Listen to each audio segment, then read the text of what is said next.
Regeneration.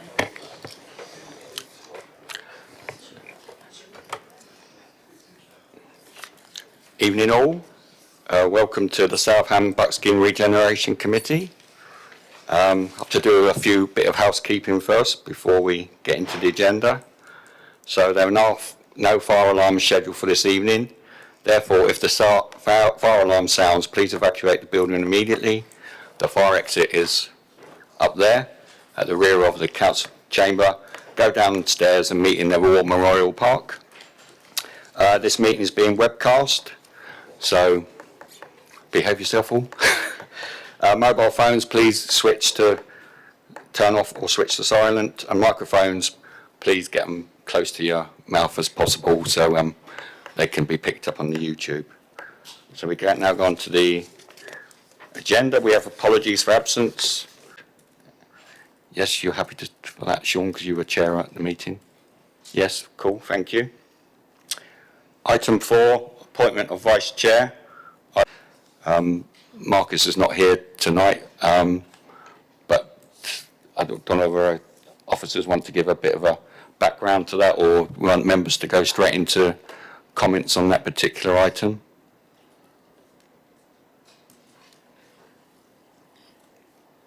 No? Are we going to read it out? Yeah. We can read it out. I haven't got it to hand. Is it in the paper? It's just that when I only saw a first draft, so I think it would be good if it was read out.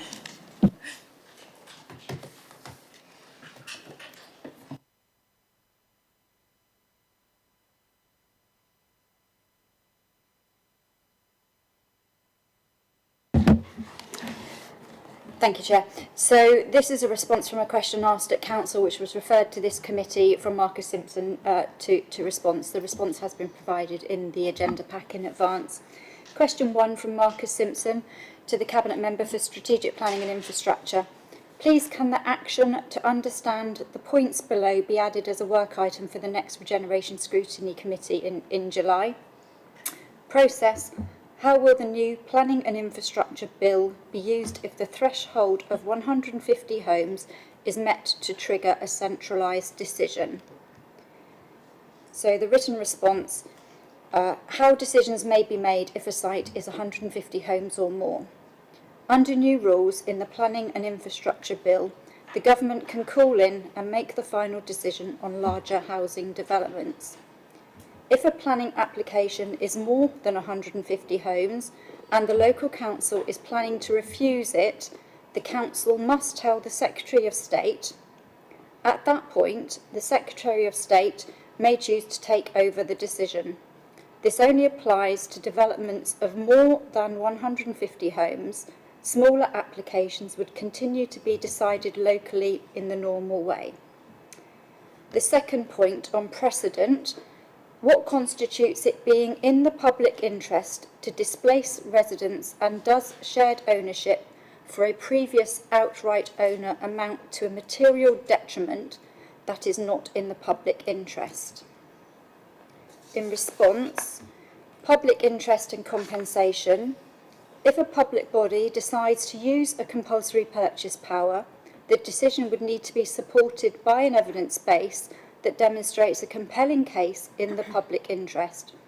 While a public body may decide that it's appropriate to use a compulsory purchase power, where there are objections after the making of the order, the final decision on whether a compulsory purchase order is granted is with the Secretary of State. This decision is separate from how much compensation people receive. The focus is on whether the overall benefits of the scheme, for example, new homes or improvements to the area, are significant enough. In most cases, this means that a change in ownership type, for example, moving from full ownership to shared ownership, would not on its own be enough to outweigh those wider public benefits. And the third point, outcome. Will that centralised decision result in impacted residents being displaced into properties not on a like-for-like basis due to the equivalence principle, limiting their compensation to the lower financial value of the resident's original property. In response, what this could mean for residents, a centralised decision that could result in residents being displaced. The issues of displacement and linked compensation are separate legal processes from the planning application process.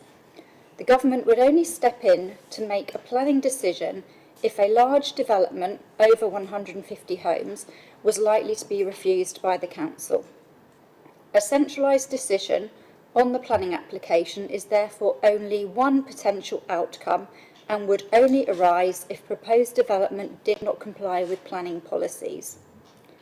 If land is needed for development and a compulsory purchase order is required, is underpinned by the principle of equivalence. However, it is handled separately and, if it cannot be agreed, can be decided by an independent tribunal. Compensation and based on the market value of a property with additional payments in some cases, such, and I think there was a supplementary question as well, but I think that was covered in the response above. So did you want me to read the supplementary question? Yeah, I think that's the consensus. Okay. So a supplementary question was asked at council, which the chair can ask the chair of the committee, is everything clear in that question? And would any of you like a copy of the reply I received from the Ministry of Housing, Community and Local Government that basically explains all the legal jargon behind this? Because I've got a very, very good reply that covers it all off. And if anybody would like a copy, please let me know and I'll share it. And then I think we've got a response from the chair of the committee at the time. I'm very happy to discuss it with the chair. I'm not sure, Mr. Mayor, if the chair is allowed to answer, but yes, all fine from my perspective. The answer from the chair at the time is South Ham and Buckskin Regeneration Overview and Scrutiny Committee, Councillor Estillo. Thank you, Mr. Mayor. I agree, Marcus. The impact of the Planning and Infrastructure Bill is a concern, and the issue of centralised design over local planning, where there are plans for 150 plus homes, is very much an issue that does concern me and residents. I think also, obviously, the issue of CPOs when compensation is based on the value of the existing home, it is a concern where the equivalence of the financial value of the home affected isn't enough to enable residents to buy a home in the equivalent size and type. So I think, yes, the offer of maybe shared ownership and things like that where homes wholly owned is a concern, where it could be deemed as material detriment if you're offered shared ownership. So yes, I would... Thank you, Sarah. It's for noting, but is there any comments from any members on that, Steve? You have to bear with me whilst I'll just use the Mark 1 voice, it's easier. Clearly I'm not a lawyer, but I have been looking into this. This is a really important matter for our residents. And if I can throw out there in relation to the European Court of Human Rights, I understand under Article 1, Protocol 1, the protection of property and the right to enjoy possessions is a core tenet of that overarching legislation. Has due reference and consideration been given to such legislation? Because it would appear to me that this is a substantial and major interference with an individual's fundamental rights as detailed in that article and is protected. So what I want to make sure is that due consideration has been afforded to the broadest section of legislation that can apply to this. We've got nobody from legal here to answer that particular question. Can anybody throw some light onto it? Which one do I press? This one? That's the right hand. Sharing our initial ideas for an early development phase at Pinkerton Road, and we're looking to engage with residents in early autumn on initial ideas for an emerging master plan and vision. So it's too early really to sort of comment on any impacts, but of course, you know, due consideration is given to all our legal obligations, whatever they would be. Can we get our legal team to look at that particular statement from Steve and make a response, if that's appropriate? Because the council does play a role in planning, a substantial role in planning, and ultimately, yeah. I think we can, but to echo Polly's comments, without a scheme or proposed plans in place yet to assess, we can certainly pass it to our legal team and see if there is a response that we can provide at this stage. Right. Thank you. Sorry, Sean. I just wanted to double check on the response to Marcus's question. So I just want to clarify that the issue of equivalence, because I think that's one of the key things for homeowners. Does that mean that the council, I'm just trying to work out, does the council accept that no resident should be left worse off financially, but also no worse off in the terms of the size, tenure, affordability, and possibly like also the location of where they're moved to? So, because obviously equivalence is where they live at the moment. If they've got a back garden, if they've got a place to walk the dog, if they've got the neighbours, the locality, and things like that. So equivalence can mean many things, not just financial. So would you think, would the council be able to clarify what they mean by equivalence in layman's terms, because it's clear to residents what they should expect? Thank you. Yeah, I'm not the council, but I agree with your sentiments, Sean. I mean, we should be looking to give as much compensation as possible, and for like equivalent properties with garden spaces. But I don't know whether anybody from the council can respond. I mean, that's ultimately it's going to be the cabinet member if we ever get to compulsory purchase. So yeah, there will be a report to cabinet if we go down that scenario, outlining all those details. So I think that's a question for the future.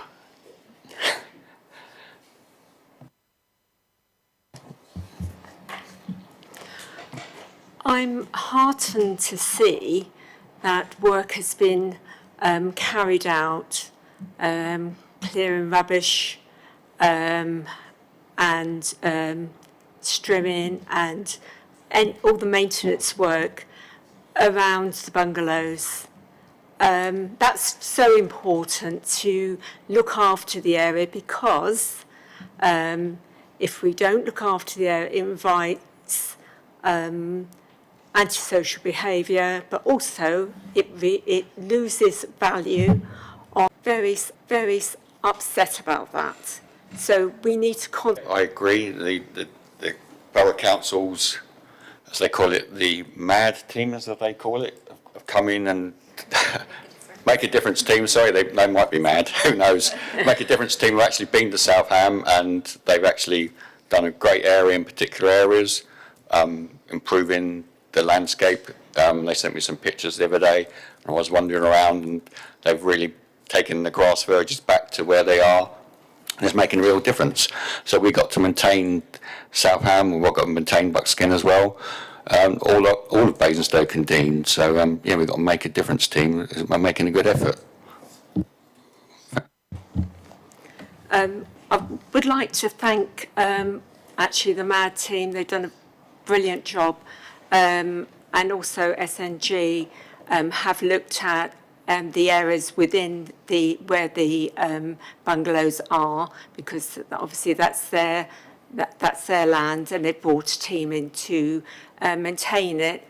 I will be having regular checks to make sure that the standard is kept up, so that they don't continue to lose value on their homes, but also the people that don't own their own homes also have a nice area to live in. Thank you. Sean? Yeah, I'd just like to say, obviously, the Make a Difference team have been in Buckskin. I've been around with them and pointed out a few areas, and they have gone in and cleared up some of the areas. And obviously, SNG, you had a recent clear up day as well, which was really well attended. But I think maybe going forward, and I know the full council did approve a big bin scenario where each ward would have a bin periodically for big items where residents could put them in a big bin. I think maybe the Cabinet could relook at that, because obviously that was approved at full council but wasn't taken any further. And I have noticed that quite a bit of fly tipping in Buckskin. There, just round the corner where I live, there's half a electric scooter that I saw last night. So, you know, all those little things that could have gone in the big bins. And it's not just in the areas of Buckskin and South Ham in the regeneration. It was a motion for a big bin across every ward. And I feel, I just want to put it on notice that I feel it was a real shame that the administration decided not to take that full approval at full council forward. Yep, thank you. I agree. I mean, we passed that motion, I think it was all members in 2025, February 2025. And so, yeah, we had consensus and nothing's happened. So maybe we could get a response from the cabinet member, appropriate cabinet member, why they haven't undertaken that. Is there any more? I did ask for all the fridges, freezers, washing machines, and broken toys and chairs to be picked up where the bungalows are.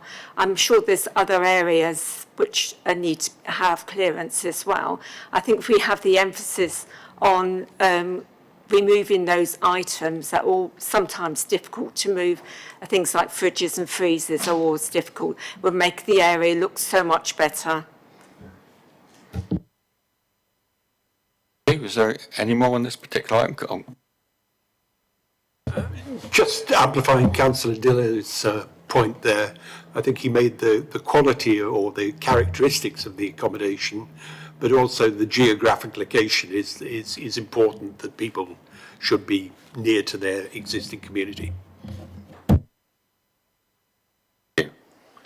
So now we're going to item 6, update from SNG. Can you just display the agenda for us, please? Oh, sorry, I'll introduce who we got first. We've got Polly Gardner, Sarah Fordham, and Matthew Hemsby from SNG, and they're going to give us a presentation.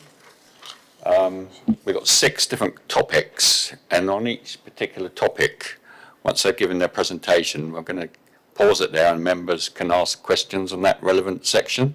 So we can, instead of having loads of questions right at the end, we can, after each topic, we can ask questions and then move on. So, further ado. Thank you very much, and good evening, everyone. So as I've said, I'm Polly Gardner. I'm Director of Regeneration and Major Projects at SNG, and I'm with Sarah and Matt, who will introduce themselves shortly this evening to provide an update on our engagement work in Buckskin and South Ham since we last met as a group in January. As members will know, this is a long-term programme that affects many different people, including SNG customers, homeowners, businesses and the wider community. And we recognise that people want information, clarity and opportunities to influence how proposals develop.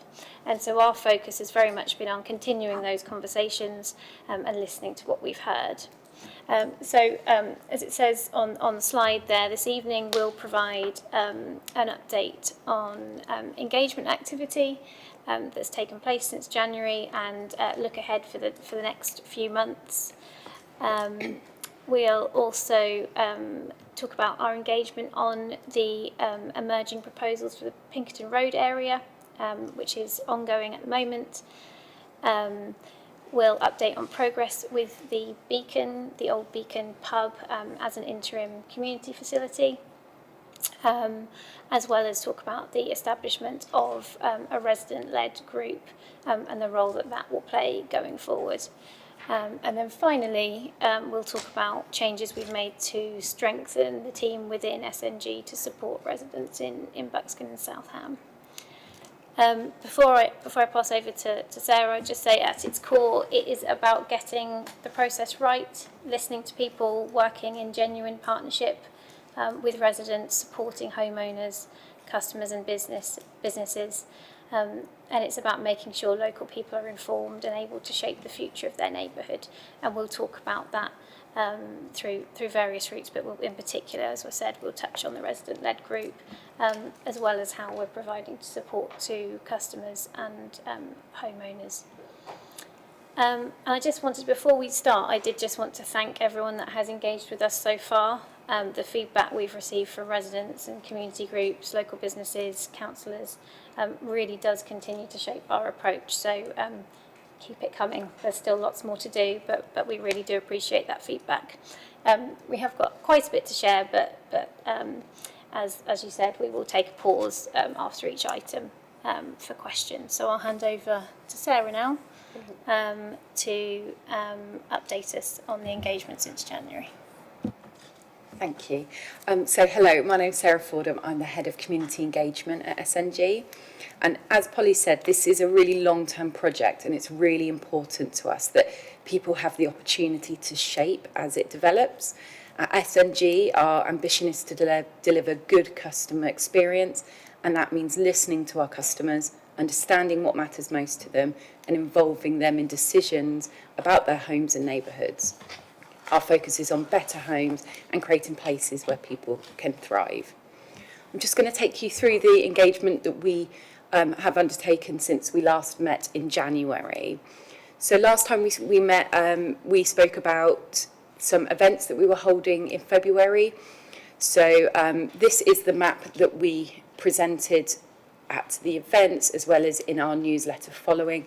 This signified quite big announcements for us. So firstly, the potential first area for redevelopment, that's the pinky colour, and we'll go on to talk about Pinkerton Road area in a little bit. We were also able to talk about the potential first areas for refurbishment. So they're the areas, very small on the screen, but the red stars in those areas. And we were also able to talk about the areas of limited change. So that's in the orangey yellow colour, which results in about approximately a third of the homes in the community we were able to give that information to. Those 4 events were attended by 550 people across those 4 events in both areas, both Buckskin and South Ham. And then, like I said, we've had newsletters since then, which are delivered to around 5,000 homes locally. And we have had a series of social media campaigns as well, with lots of information following on from those events. So this slide just shows a timeline of engagement from the last few months, as well as a look ahead to the next few months. So to start at the top, we will give, as Polly's already mentioned, we will give more information about the resident-led group, but this was established and their terms of reference were agreed earlier in the spring. Again, we will talk about the Pinkerton area and the code design, but that also began in spring. We also started to hold a series of resident drop-ins out and about in the community, so they were largely based in the Ridgeway Centre and in the King's Cafe. More recently, the resident-led group have started to meet formally. Our consultation and engagement events began in Pinkerton Road, and again, we'll come on to that, with the first one being Saturday just gone. We've also started conversations with residents with lived experience of accessible homes to get some really good feedback of what things we should be considering with accessible homes. So looking forward, we will be meeting our community co-design associate group, and they will be having a workshop coming up soon, and this will lead us to summer pop-up events.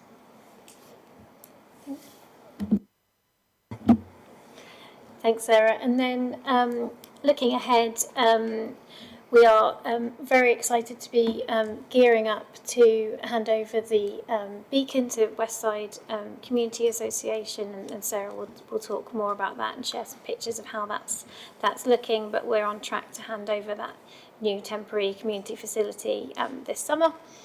And we are also looking to submit our application for the former Camrose football ground this summer. And then looking ahead into autumn, we will return in the autumn with another Pinkerton Road area exhibition to show how our ideas have evolved in response to the feedback that we are receiving at the moment.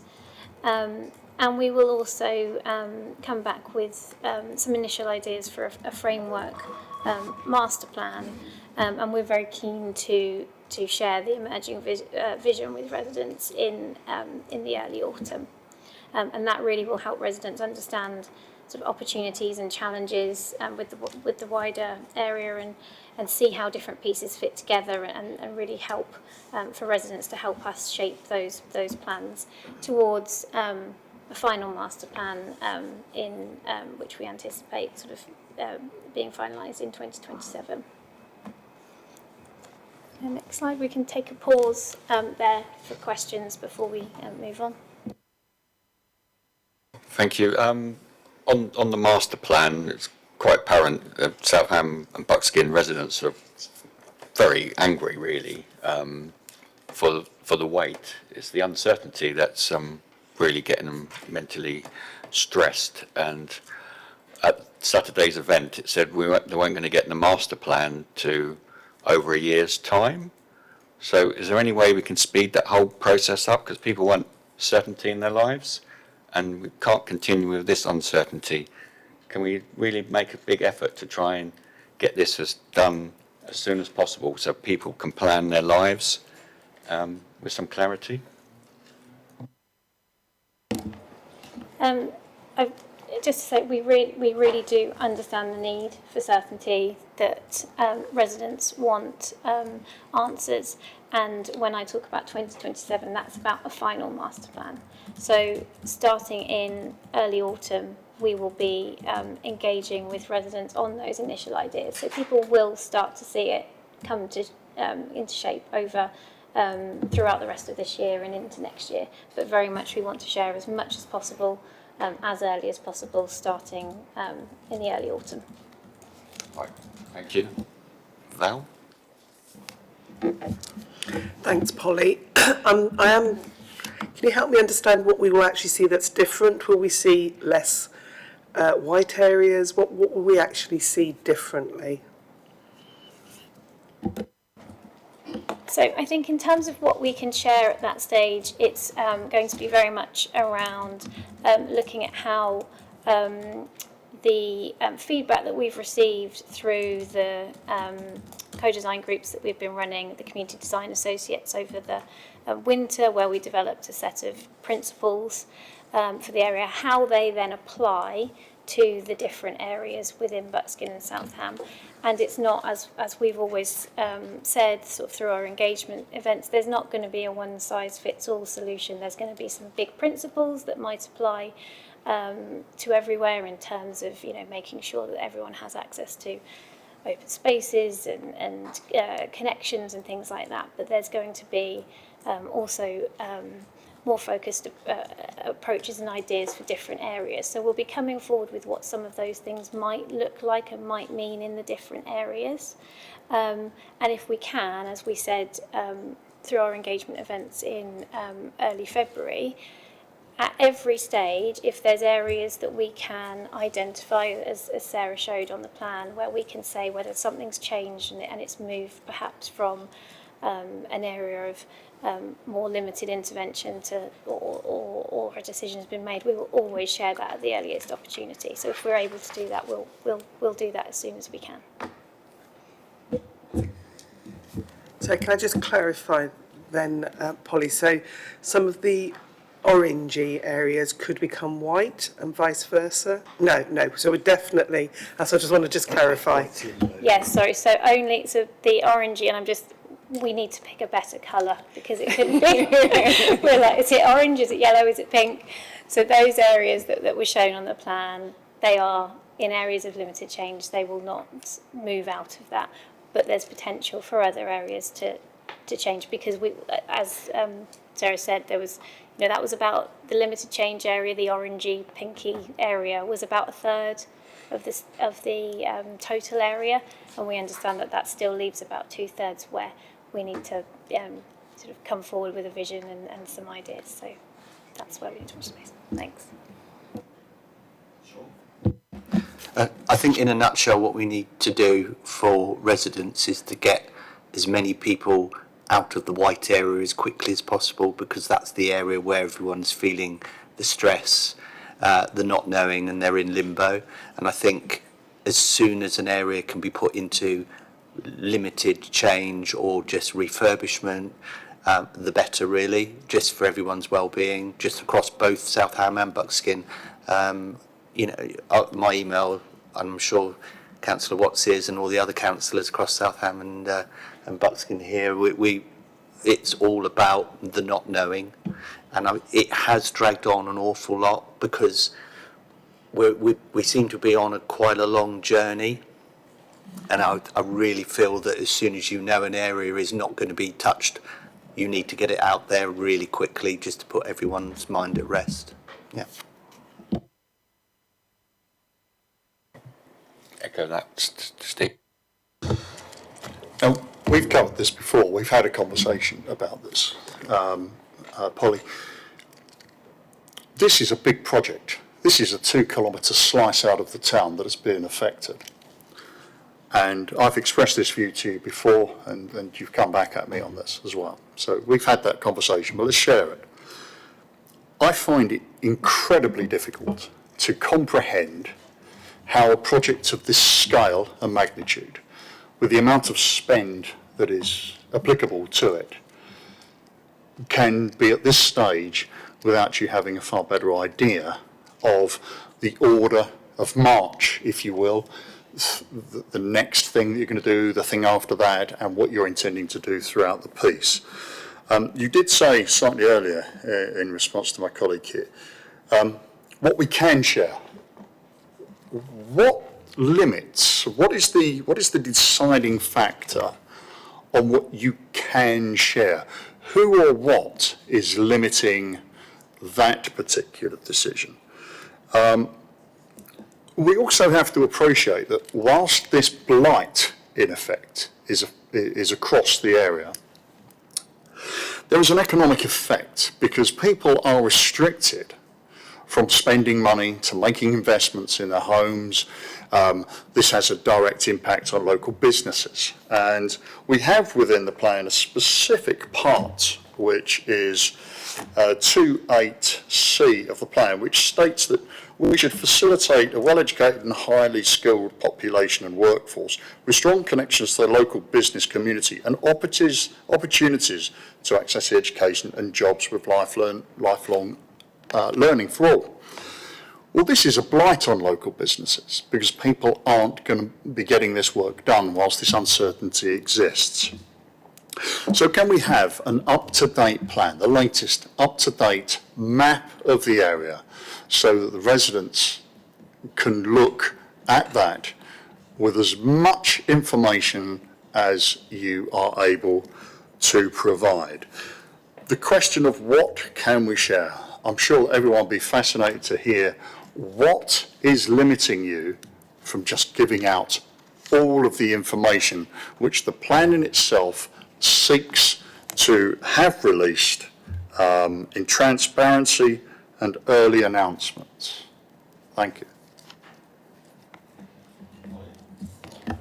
Thank you, Councillor Trum. What we can share is our initial ideas. As I've said, we are early in the stage, and I appreciate, and as you said, this is a project of significant scale, and unfortunately that means it takes a long time. But we can share our initial ideas. We can also share what we're hearing and how we're responding to feedback, and we have been doing that as we've been engaging with the community in different ways, but we will continue to do that. And we can also share decisions as they're made. So as we did in February, when we were clear that we were able to identify an area as an area of limited change, we shared that at the earliest opportunity, and we will continue to share information at the earliest opportunity.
Absolutely, I completely agree, Councillor Trum. That is exactly what we need to do, is take the information and then use that for development, and as our thinking evolves, and then tell people how we've used that.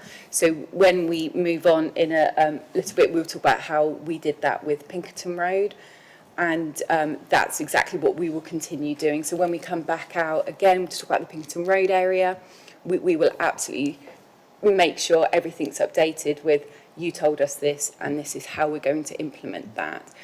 In previous engagement, what we've done with the Community Co-Design Associates is work with them on priorities. We have then come out and told people these are the shared ambitions, and we have also through that then developed a set of principles. They are being used through co-design for Pinkerton Road, but we will continue to use them.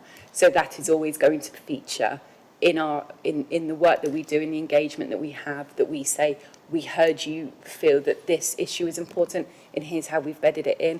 That will get more and more detailed as we go through this process.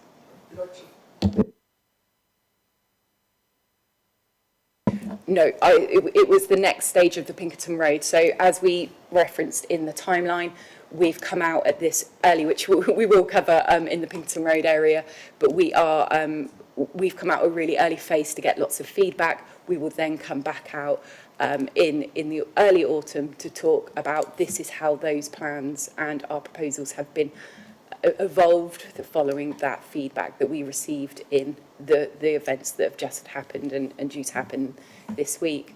And we will absolutely point to how people's feedback has evolved our thinking. Whilst that question's hanging in the air,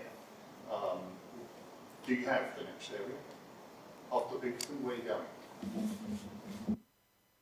going? No, as I said, we're making progress on those initial ideas for the master plan. So we're working on the ideas for Pinkerton Road as a priority area, and then alongside that, we're working on bringing forward something in the early autumn for residents to feed back to us on around the master plan. Through that process, we would then expect other priority areas to be identified, you know, as we go through that process. But it's the master plan that we will be focusing on in the autumn. Thank you. I'll put it aside. Good. Do, please, and come along and give us your feedback, because I'm sure you will. Thank you. Is there any more engagement?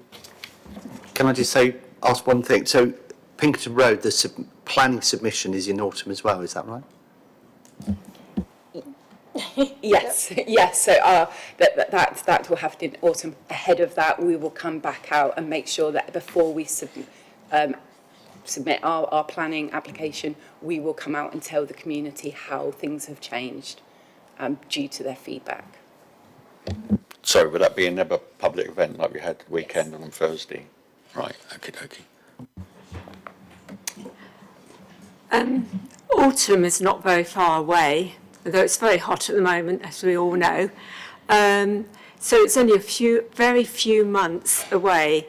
We talk about autumn. Are you talking October, September time? Because at the moment we're getting a drip of areas that will be going first. You're looking at Pinkerton Road. Is that your central jigsaw puzzle, and you'll work around that area for another area? I know you've already said that you won't be making your mind up essentially until autumn, but that's only 2 or 3 months away. So a lot of work needs to be done, and at that point you'll need a list of areas that you're going to look at. So you've got Pinkerton Road and other areas, 1 to 10 or whatever you're going to do. And everyone wants to know. It's so important that this is basically put to bed and people know what's going to happen, because sometimes bad news is better than uncertainty, and I'm sure that a lot of people around here agree with me that we want the best for the people that live in Southam and Buckskin. We want the best outcome for them. Thank you. So in terms of autumn, really we are targeting as early in autumn as possible for that engagement on the master plan. And just to be clear, in terms of areas, it's the whole of the area, the whole of the study area that we've identified that we will be engaging on. So we will come back to talk about how the feedback we've been hearing and the things that we've been looking at relate to individual areas, but we will be looking at it as a whole, and everyone will be invited to engage in feedback on the whole. Steve? So, sorry, thank you. The issue of the residents that are actually in situ now, that's a lot of people that are going to have to be moved out. And those are the people now that, listening to this, I would imagine will have their ears perking up a lot. What can you give these people by way of pre-planned information as to how you're going to manage the process of taking people from the accommodation in which they are currently living to, within a relatively short period of time, being somewhere else? And where do you expect that somewhere else to be? Can I ask, is this in relation to the Pinkerton Road area?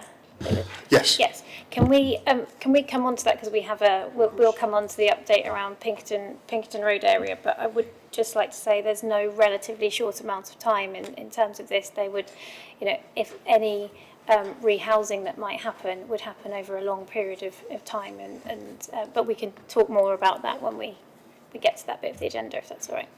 Right. Thank you. So, engagement, can we move on to the next Pinkerton Road then, please?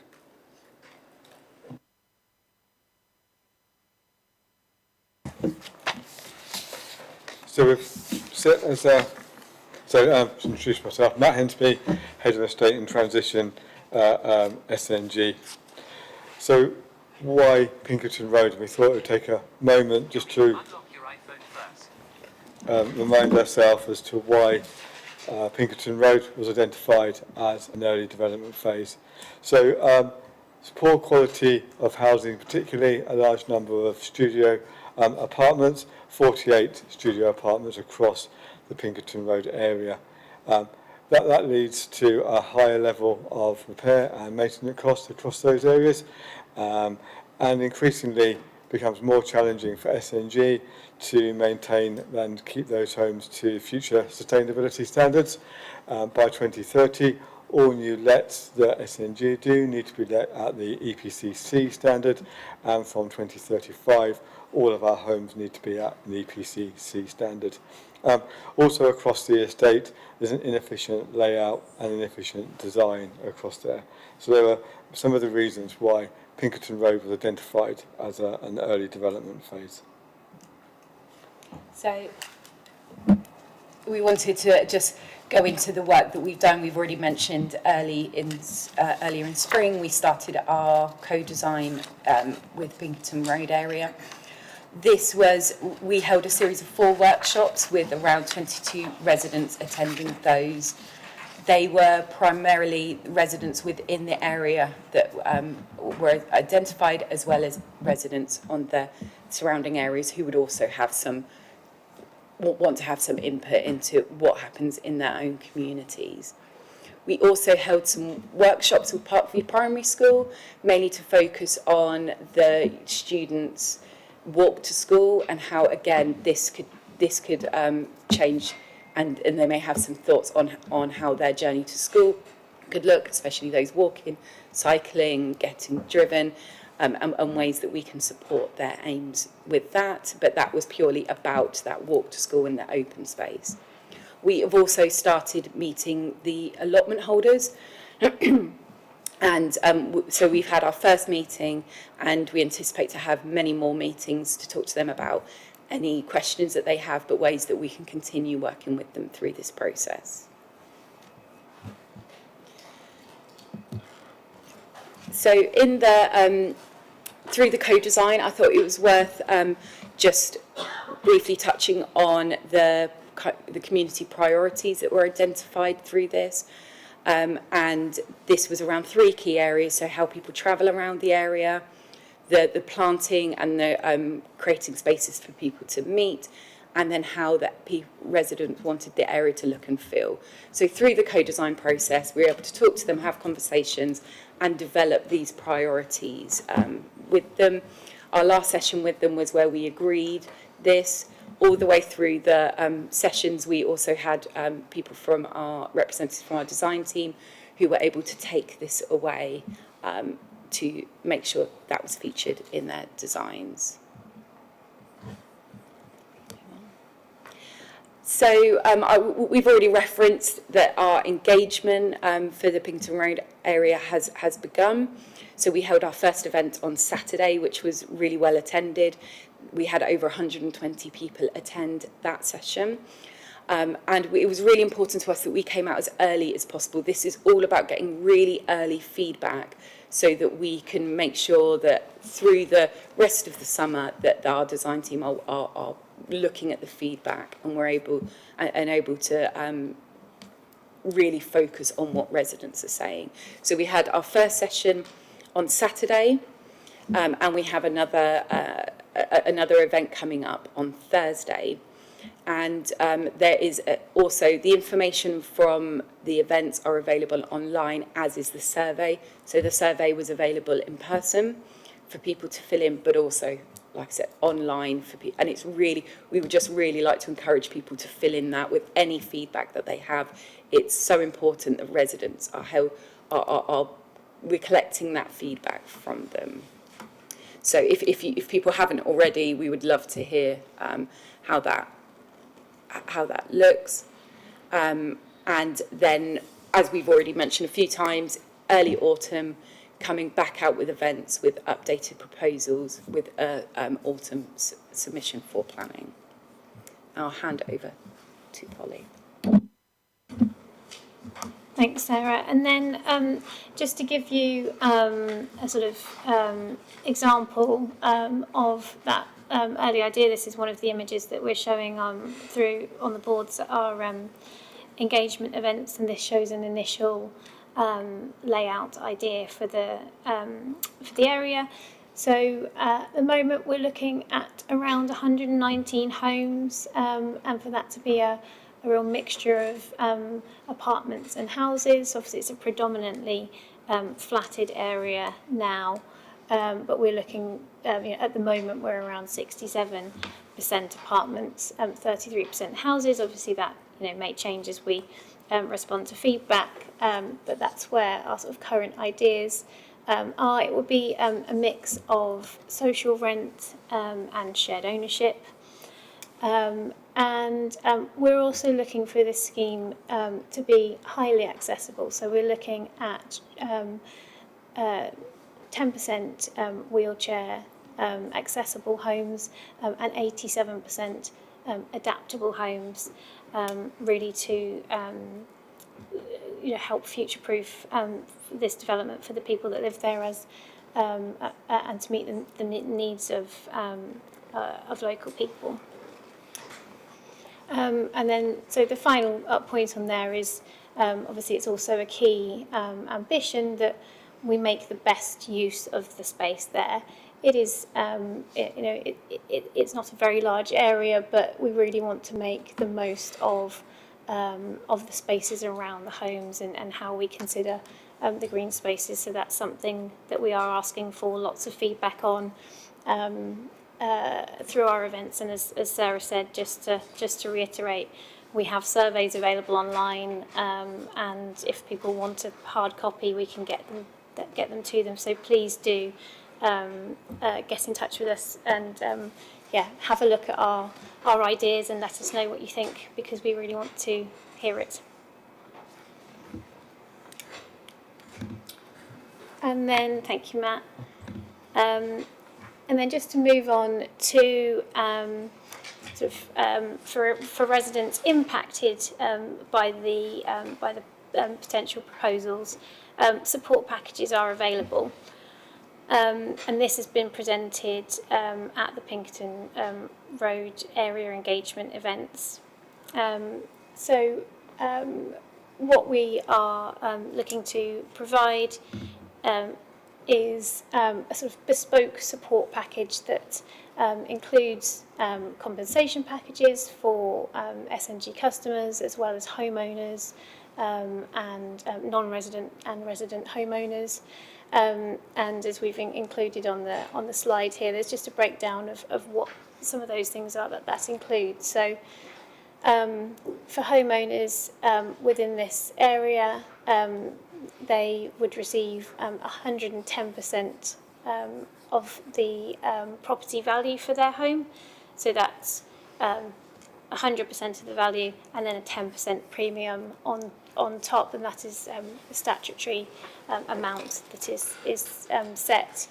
That is for resident homeowners. If you're a non-resident homeowner, so you don't live in the property yourself, but perhaps you let it out, then that's 102.5%. So it's a 2.5% premium on top of the existing value of your property. We would also support people with the fees associated with selling and moving home, so legal fees, stamp duty, and RICS valuation fees. And we would support people with who may need it with aids and adaptations in their new home, if that was something that they needed support with. And then we also are offering access to a home buying support offer that provides an equity contribution to address affordability gaps that may exist between the existing value of their current property and a similar property that they would be looking to move to, and that really to enable them to move to a new home of their choice.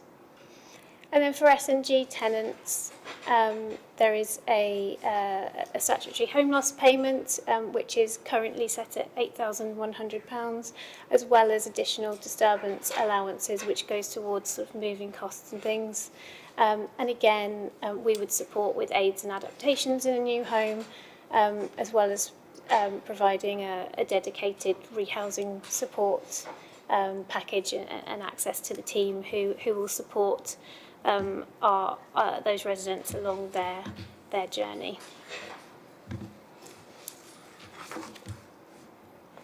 And then we will pause there again for questions. Thank you. I've got a number of questions actually. Just on your last slide, the stamp duty is for their current home. I read today. Why isn't it for the new home? Because they're going to have to probably move out the area, and it's probably going to be more expensive. So the stamp duty would be more expensive. That's one question.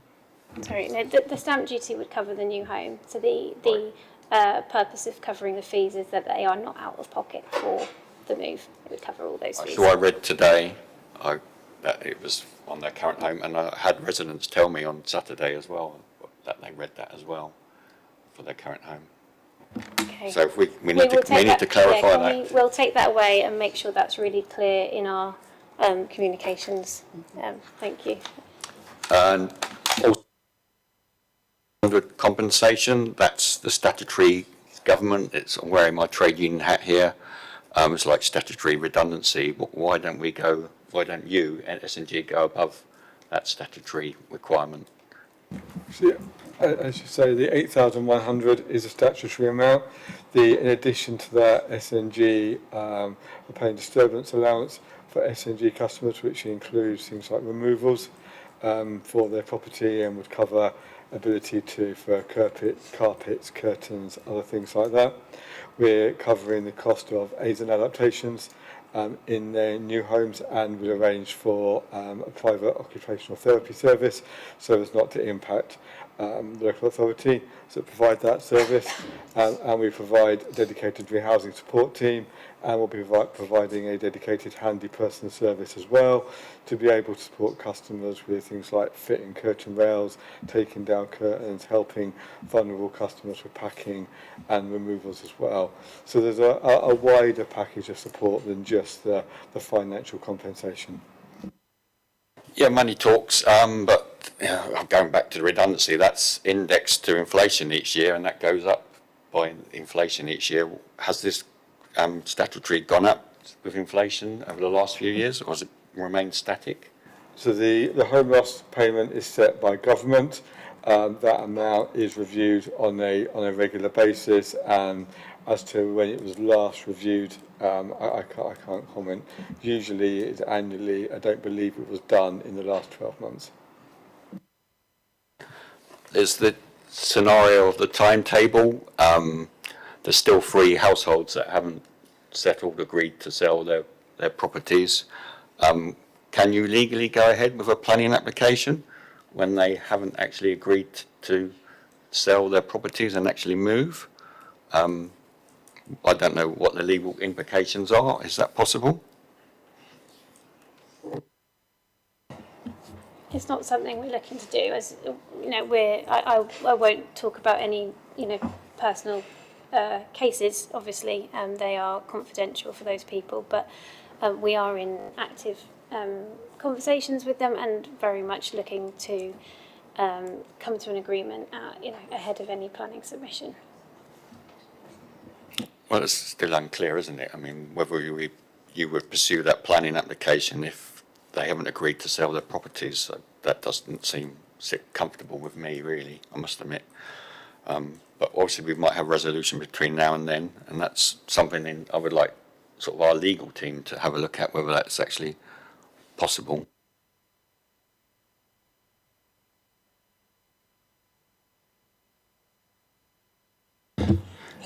Back in my misspent youth, I was in a state agency, and it is my understanding, and I'm happy to be corrected, I'm a train driver by profession, so that I can apply for planning consent on any of your houses.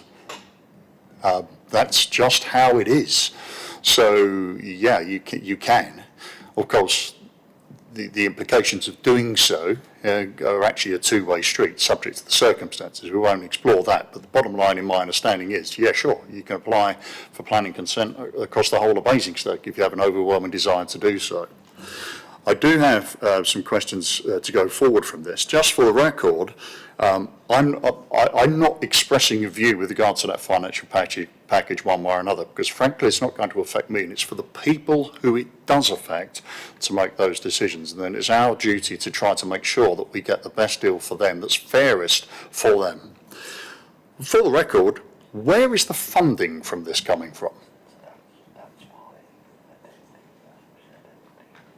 So the funding for the support package.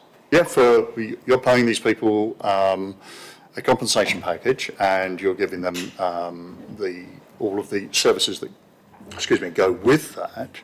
I just want to know, is that coming from your own company, not borrowed from anywhere else resources, or is that coming from someone investing in your business, or is that coming from government programs which are ineffectively taxpayer funded? It would be funded entirely by SNG's own funding. Okay, fine, thank you. And you talked about the allotment holders and the conversation with them, and you showed us the plans that were going up there. The garages along the back of the allotment are coming down, and you've got a proposal to stick in 3 properties on there. Now, bearing in mind the limitations of the width of that strip, and the fact that the people who actually back onto that road often have garages and use that for parking, the ability to cram 3 places in 3 two-storey ground and first floor properties into that space is going to be challenging, to say the least, certainly with regard to vehicle access, getting in and out of any garage that may be integral to that property, and also for access for maybe emergency services out to the back. Over and above that, provision for those people who have for generations used those allotments, there appears to be no provision in respect of that. Now, I've been looking through the policy in relation to parking, and if we go to policy 2.5, although guidance is given in a general term to the kind of parking that's available, if we go to 2.5, it specifically says there is a requirement for local planning authorities to seek to ensure parking provision is appropriate to the needs of the development and not reduced below a limit that would be considered reasonable.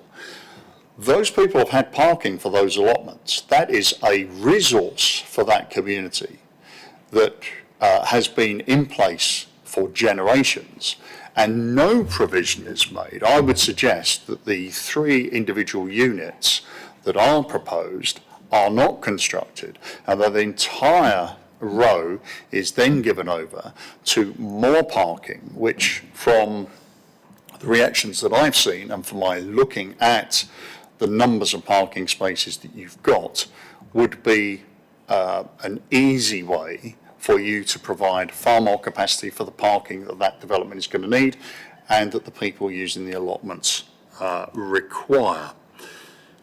A slightly different point would be on our conversation that we held over the weekend. It was mentioned that new homes will be part of the plan, and going back to those persons who are displaced and sell their houses to you to relocate, and because this is such a tight-knit community with a great deal of love for people to want to stay there, it would, in my view, be reasonable, I suggest maybe a shared view, that any new homes that are built as part of the plan should be prioritised for those displaced owners that want to stay within the community. Would you agree with that as a reasonable state to go forward with?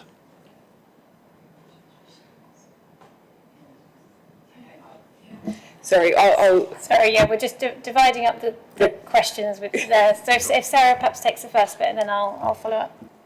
So in terms of agreed, we also heard that feedback on those muse houses that and from the property owners that you were talking to, and really just I think it's worth reiterating that's why we wanted to do this very early, so that we can get that kind of feedback and hear those voices as early into this process as possible.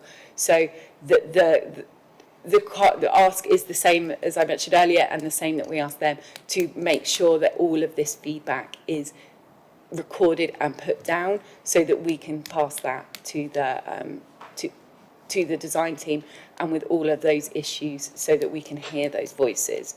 In terms of the parking for allotments, again, this is another thing that we want to have these early conversations. We've heard loud and clear parking is one of the allotment holders' concerns. We have many others as well that we're working with them on, and we want to continue those conversations. It's worth saying that the number of car parking spaces is still being tested, and we know we need to balance the parking requirements of lots of, so there's the residents, but also, we know there's existing pressures with the school as well as allotments. And again, it's the ask is still the same. Please put all of this feedback down so that this can be fed through to the team, and we can make any changes ahead of submission that we need to. Sorry, Gastro, just to add to say, really on a similar theme in terms of sort of new homes for existing homeowners.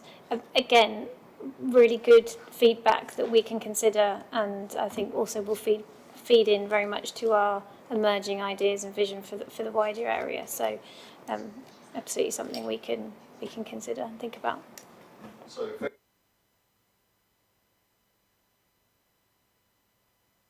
As I've said, no decisions have been made, so absolutely I can't say on that. But yeah, absolutely, it's something we're considering.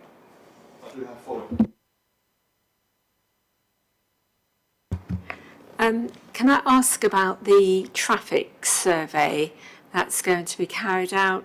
Do you know when that will be ready?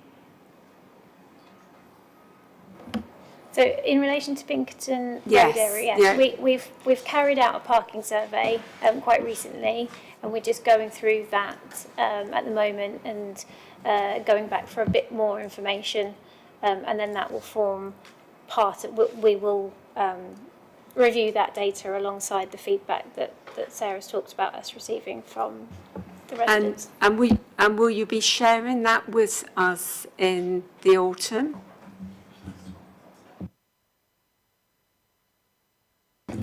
I think we can certainly, as I've said, not just in relation to the Pinkerton Road area, but the wider master plan, anything that impacts a decision, absolutely we can be sharing how we got to that decision. So yes, as it shapes our parking proposals, we'll be feeding that back through the process. I've just got one more question.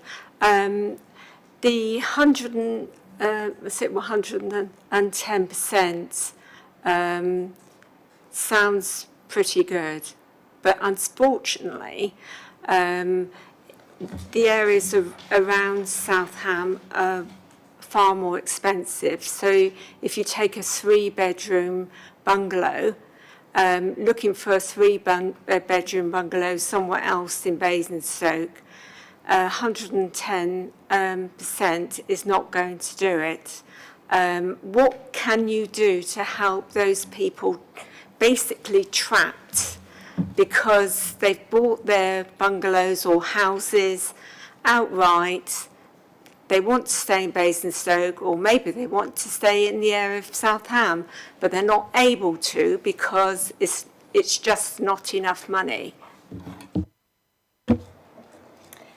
So, sorry, it's gone from the screen now, but one of the bullet points that was that, thank you, Matt, the access to a home buying support package, that is essentially what you're talking about. So this is something that is available to resident homeowners of Pinkerton Road area at the moment, and it does exactly what you're talking about. So it enables, it provides an equity contribution to enable a homeowner to purchase a new home of a similar property to the one they have currently in another location, whether that be very locally or within SNG's area of operation. that is something that we are providing as a further financial support package if people need it and if they choose to use it. And how can you ensure that absolutely happens, that people don't, fall between the cracks and not able to buy somewhere, or they're not able to have like for like? That's so important to the people that live there. I'm sure that we would all agree, if we were in the situations ourselves, how awful that would be, to not, maybe they need 3 bedrooms, maybe they're disabled, maybe they got the equipment that they need to store in the 3rd bedroom. It can be all sorts of reasons that we may not be aware of, and these people need support. So what can you do to support these people that are trapped in this way? Sorry, Councillor, can I just clarify, is this in relation to homeowners or both homeowners and tenants? Okay. Homeowners, yes. Thank you. So that is, the package that is available is something that we talk to the homeowners about. So they have, there is a dedicated team within SNG that talk to these, to talk to the residents that live there and make sure that there are lots of conversations, making sure that they are aware of all the options that are available to them and what the full support package is.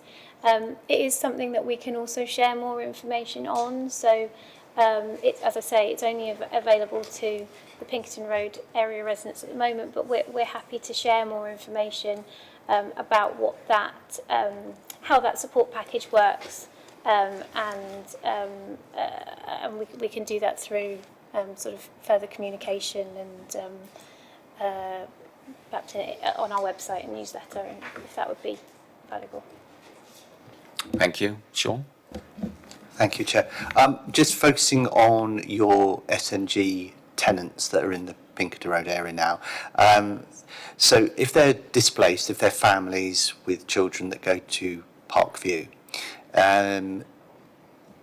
if they don't have transport and they live in the Pinkerton Road area and they walk to school and they're displaced to another area, what is SNG doing to facilitate, to ensure that those children get to the school that they are placed in? So SNG recruited a dedicated rehousing support team. They'll be working and are currently working in the Pinkerton Road area. Those officers will be meeting with the customers, the SNG residents who are impacted, understanding their circumstances, and then will be supporting them to find alternative suitable homes. The needs of their children, especially around education, are a very important factor that I considered in what's decided to be a suitable home for them. So the ability to access the school and the school that they need to, for whatever needs they may have, is an important factor that we would consider in ensuring that reasonable offers are made that they can move to an alternative home. So cutting to the chase, would SNG provide transport? We would hope that we would be able to find homes for those families where they're able to live close to that school and they're able to access that school. SNG have significant number of homes across the Buckskin and South Ham area. Our homes turn over on a reasonable basis, and we'll be working to try and ensure those residents are able to access the schools of their choice. Thank you. I've got one additional question. It's on existing NSG tenants there when they're displaced, and if they want to move back to the Pinkerton Road area, what priority will they be given? When we were last meeting on Monday, we were told they'd be given the highest priority to move back. Again, at the weekend, we were told that we were just going to be given extra points. So I think we need some clarification. As it's already said, these people might have lived in the South Ham area for years and want to move back to that particular area once the redevelopment takes place. So they should be given priority, not extra points. They should be given the highest priority to move back to that Pinkerton Road area. So SNG advertises and offers all of its properties via Basingstoke and Dean, as Basingstoke and Dean retain the nomination rights to all of our homes. We will be working with the council, and the council operate through the housing team, who we have a very good working relationship with, offer an allocation system and housing waiting list based on points. So residents would have points, and that the level of their points would be agreed between us and Basingstoke, but we would be wanting customers to move back to the area that they wish to live in, and if they wish to live back in the South End area, we will be wanting to support them to do that. Thank you. So, housing allocation and points, I know it's not direct remit of this committee, but I certainly would like to see higher priority given to Southam residents from certainly Pinkerton Road and any other areas that are affected by redevelopment and displacement in Buckskin and Southam. So I'd like a particular paper or something on the future agenda that we can actually look at that, because I think it's really important going forward. Whether we have a joint committee or get a supplementary paper on it, because I know Housing Committee does review its allocations policy and its points every so often, but I think it's really important that we get that. Can I just clarify this ability to move back and the help? Because my understanding of the offer that's being made is that there is help with your moving costs, but that's only one way. If you wish to come back into the area after the development has been done, then that is at your own cost. So I think there needs to be just some clarification around what is that help to bring people back. So the customer offers that we've outlined this evening and that were outlined at the Pinkerton Road event and other events are for customers being asked to move.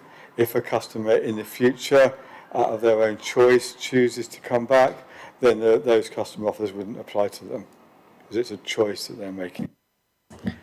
But your answer previously was when we talked about the school children and being able to come back into the area, and you were very supportive of helping people to come back into the area, but actually financially there'll be a question about whether or not they can do that. And I think we need to be really clear that it is a one-way payment at this point.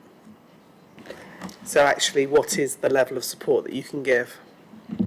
So the answer earlier around, just to clarify, is we would want to ensure children throughout that journey would be able to go to their school, not displace them out of the area at any point, so they're not able to.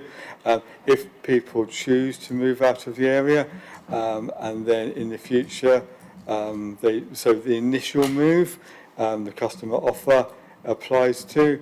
If they choose to move back into the area in future, and that's a choice that they choose to make, then we would not be providing additional support for that second move. Thank you. If I may just move on to a slightly different one. When on Saturday afternoon, I was talking to some of the Pinkerton residents, and they were relaying stories to me whereby they had put some gone to be rehoused, and were actually told that they did not have priority, that they were being refused. So there were at least 2 examples that I have been given. So just want to be clear about, do they have to go onto a bidding system, and how is that being supported? So the S&G Rehousing Support Team have started to meet with customers who are in the Pinkerton Road area. As part of the early part of their journey to move, we're encouraging people to apply to Basingstoke and Dean's Housing Register, as all the homes for the social rented homes in Basingstoke are advertised via Basingstoke and Dean's Register. When people go on that register, which is administered by Basingstoke and Dean Council, my understanding is when they apply to that register, they're given an initial point allocation. But as we are working with the housing team in Basingstoke, and at a point in time in the future, additional priority will be given to customers in Pinkerton Road in a phased and managed way to enable them to move and get sufficient points to be able to move swiftly. So I am quite disappointed in this, because in February, when I had a similar conversation in the Ridgeway in Buckskin, I was certainly led to believe by the housing representative at that point that they would be given the highest priority. There now doesn't seem to be quite that case, so I am concerned about the working relationship between SNG and the housing team in the council. So how can we make sure that that is quite robust, so that these individuals who are already in an anxious position are not being pushed back? I'd like to reassure you that we have excellent working relationships with the housing team in Basingstoke, and we meet with them and communicate with them on a very regular basis to ensure that we are able to have a smooth journey for those customers, and ensuring that journey is smooth and those customers supported is a high priority for us, as I know it also is for the housing team in Basingstoke. May I request then, Chair, that in future meetings that we would have some data which show the residents that have been put through onto the housing list and those who have been assigned something or have been rejected. I think that would be a way that we can monitor the situation. We'll be very happy to be able to provide that information and data, and obviously anonymised in future at future scrutiny committee meetings. We certainly can do that, and as a committee we can make recommendations to Resident Services Committee that we would like to see the highest priority for South Ham and Buckskin residents. I'm sure we have consensus on this committee to make that recommendation that actually happens when they do actually review the allocations, points and priority list. So if we round it up at the end of the meeting and make that as a recommendation for Resident Services Committee, I'm sure we'll have agreement on that one.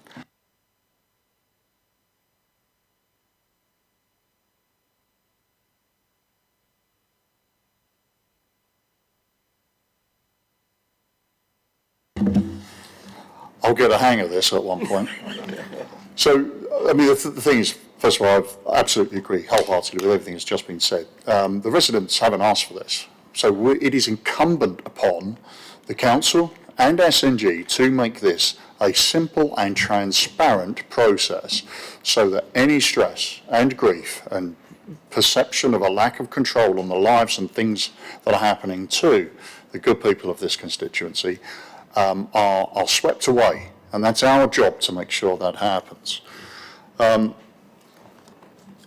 relation to other matters, going back to briefly the issue of the allotments, we touched on this at a previous meeting.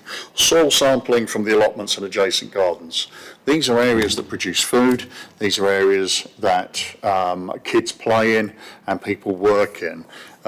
We touched on the idea of soil samples from multiple locations before, during and after this process, and I just want to put that on record that it's been discussed. It is a core tenet of making sure that the people who are in this area that potentially will be affected have at least got the security of knowing that what they get after the event is what they had before the event. In relation to the properties that you're putting up, we had a conversation, Polly, with regard to a design life of 60 years on these properties. Now, a design life is one thing, and the continued life thereafter was also mentioned, but that is subject, of course, to a decent maintenance programme. 60 years ago, we were building the community that sits out there now, and now we're looking at flattening it and building a new one. So, in 60 years, where is our guarantee that the kids and grandkids are not going to have exactly the same process to face going forwards? What we are looking to get here, what we need to have, is a guarantee from SNG that proper and appropriate maintenance will be constant and be judged and subject to sanctions to you as a supplier if that delivery of these services is not up to the specification of keeping these properties going on. It's been said that these properties are they're out of date now, their design is weak. Well, in 60 years' time, the same arguments could be applied. What we want to make sure is that the quality, and this comes from the plan, I can quote it chapter and verse if you wish, that the quality is of the highest order of this redevelopment and refurbishment and regeneration. We need to make sure that the inefficiencies of layout and design that were referenced are not something that we have to revisit in another 60 years' time. We need to make sure we get this nailed down now. So what I'm looking for is some form of guarantee which we can hold SNG and future incarnations of SNG, if it happens, to account to make sure that the residents that are suffering from the uncertainty and the changes that they have not asked for. I recognise there are benefits to be accrued, but we must make sure that those benefits have legs, and at least legs to go beyond the 60 years that the current experience has gone. SNG will be gaining some advantages on this because investment in maintenance that has not happened is in effect a debt, and we recognise that those changes have been made because you've improved some of the investments recently. Well, for that to have the weight that this demands, we need to make sure that we have the guarantees. What guarantees are SNG able to offer to our constituents that this maintenance side of life will not come back and bite us again in the future?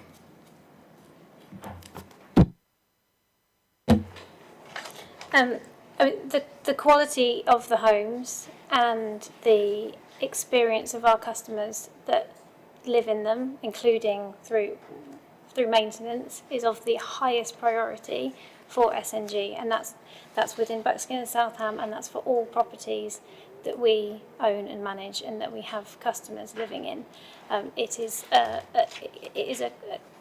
core pillar of our corporate strategy. It is what we are all here to do, to deliver excellent customer service and the highest quality of homes. That is the assurity that I can give you. That is the ambition for any potential regeneration, but more generally, that is the ambition and the target for all of our homes that we manage, that we have to maintain them to the highest standard. So, Matt, do you want to just add?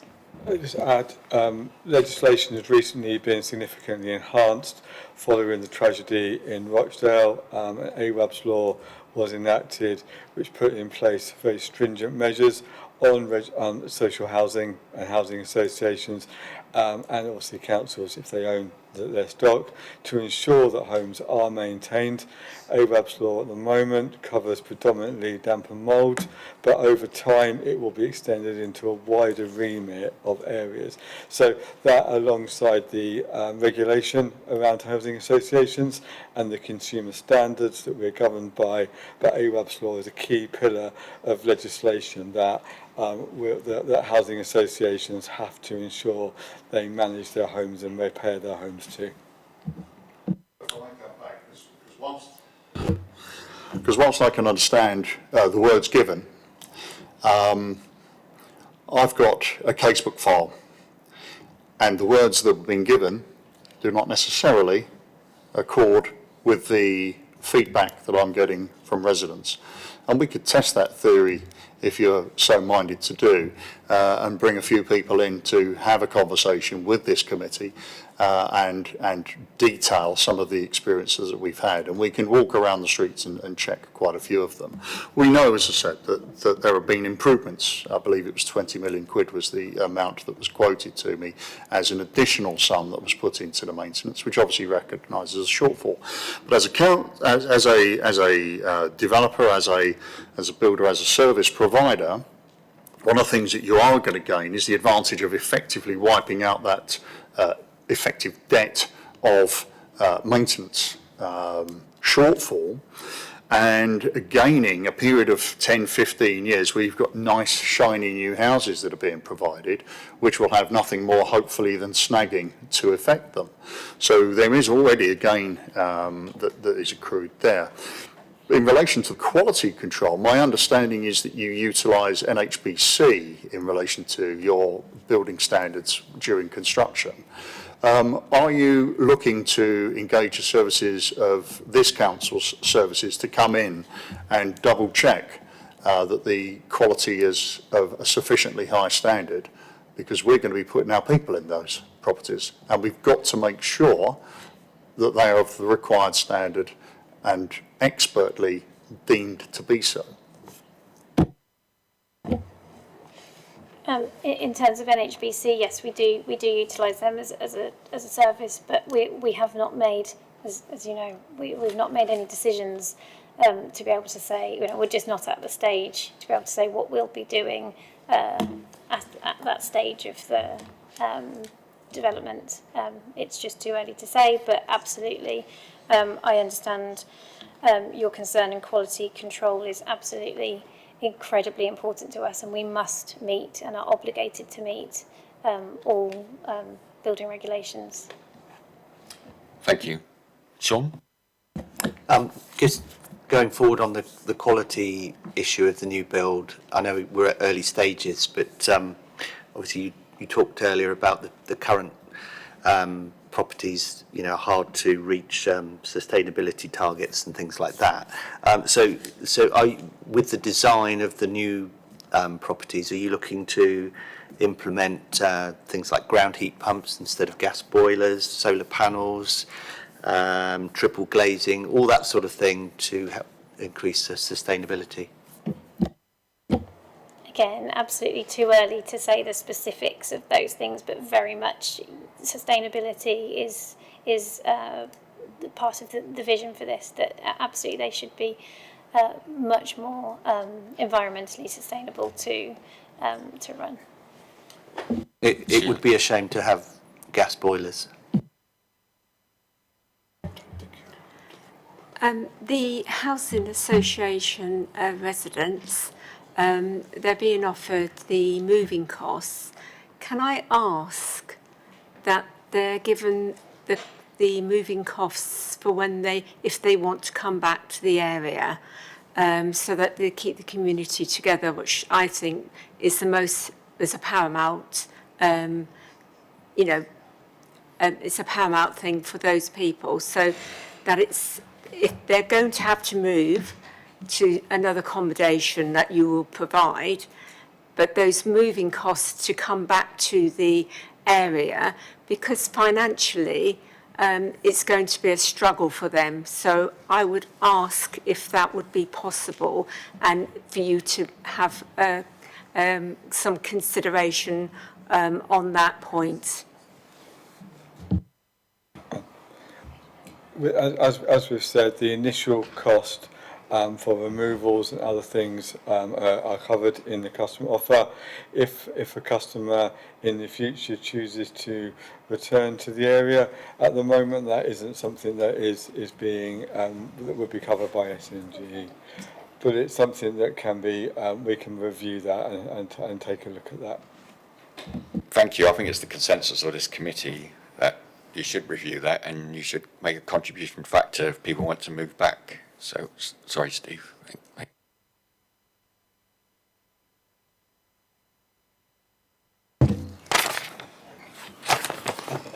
Team effort. With regard to the moving, just to qualify, people are not having stipulations placed upon them as to where they can move. They can move effectively where they choose, whether they be in or out of an SNG predominantly controlled area. That's the case? Where SNG have nomination rights to those properties, then the way that, unfortunately, the way that the nomination rights to all of SNG homes mean not all areas are we able to influence if people are able to nominate them. So if, for example, if a resident wanted to move into the Basingstoke and Dean area, they would have to be nominated via Basingstoke and Dean. So ideally, we would want to enable customers to move to the area they choose to and they want to move to, exactly as you're saying, Councillor Trum.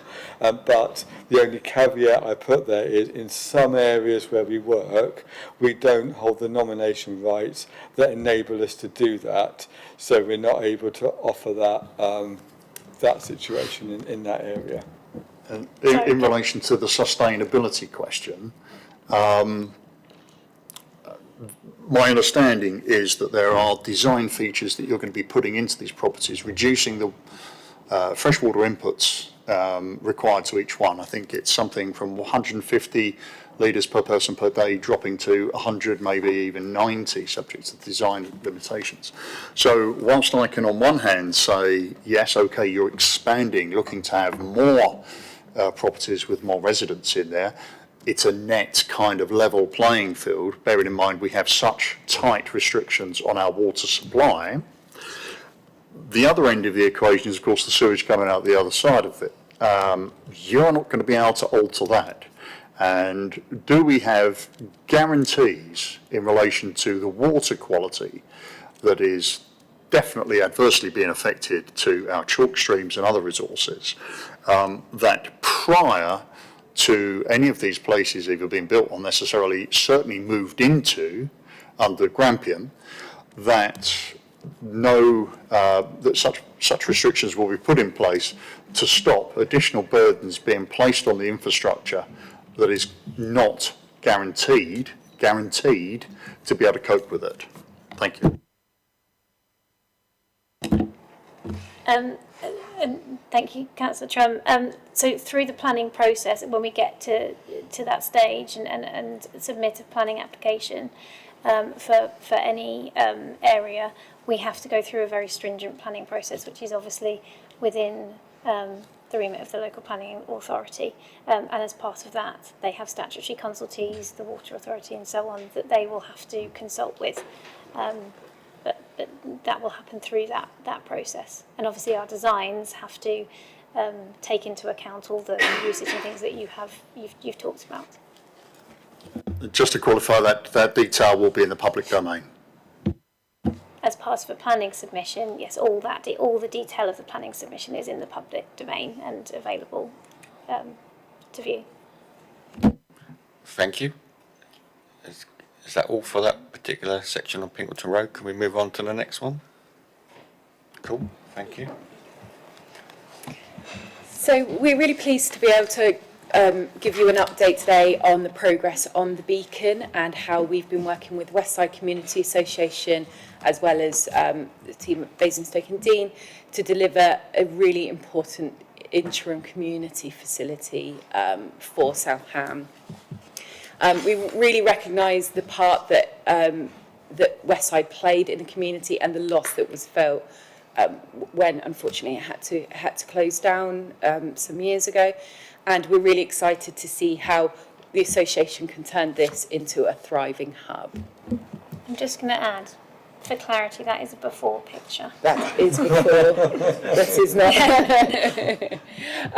So here is also, so you will see along the top some before pictures of when the pub was first closed, and then below progress photos of how it's looking now.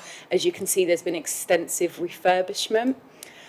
What we're working towards very closely with Westside Community Association is utilising the downstairs space for community space. That is space that Westside can use to hold their own services, but also to rent out and generate some income from that, but also using the upstairs space as well for office space for Westside.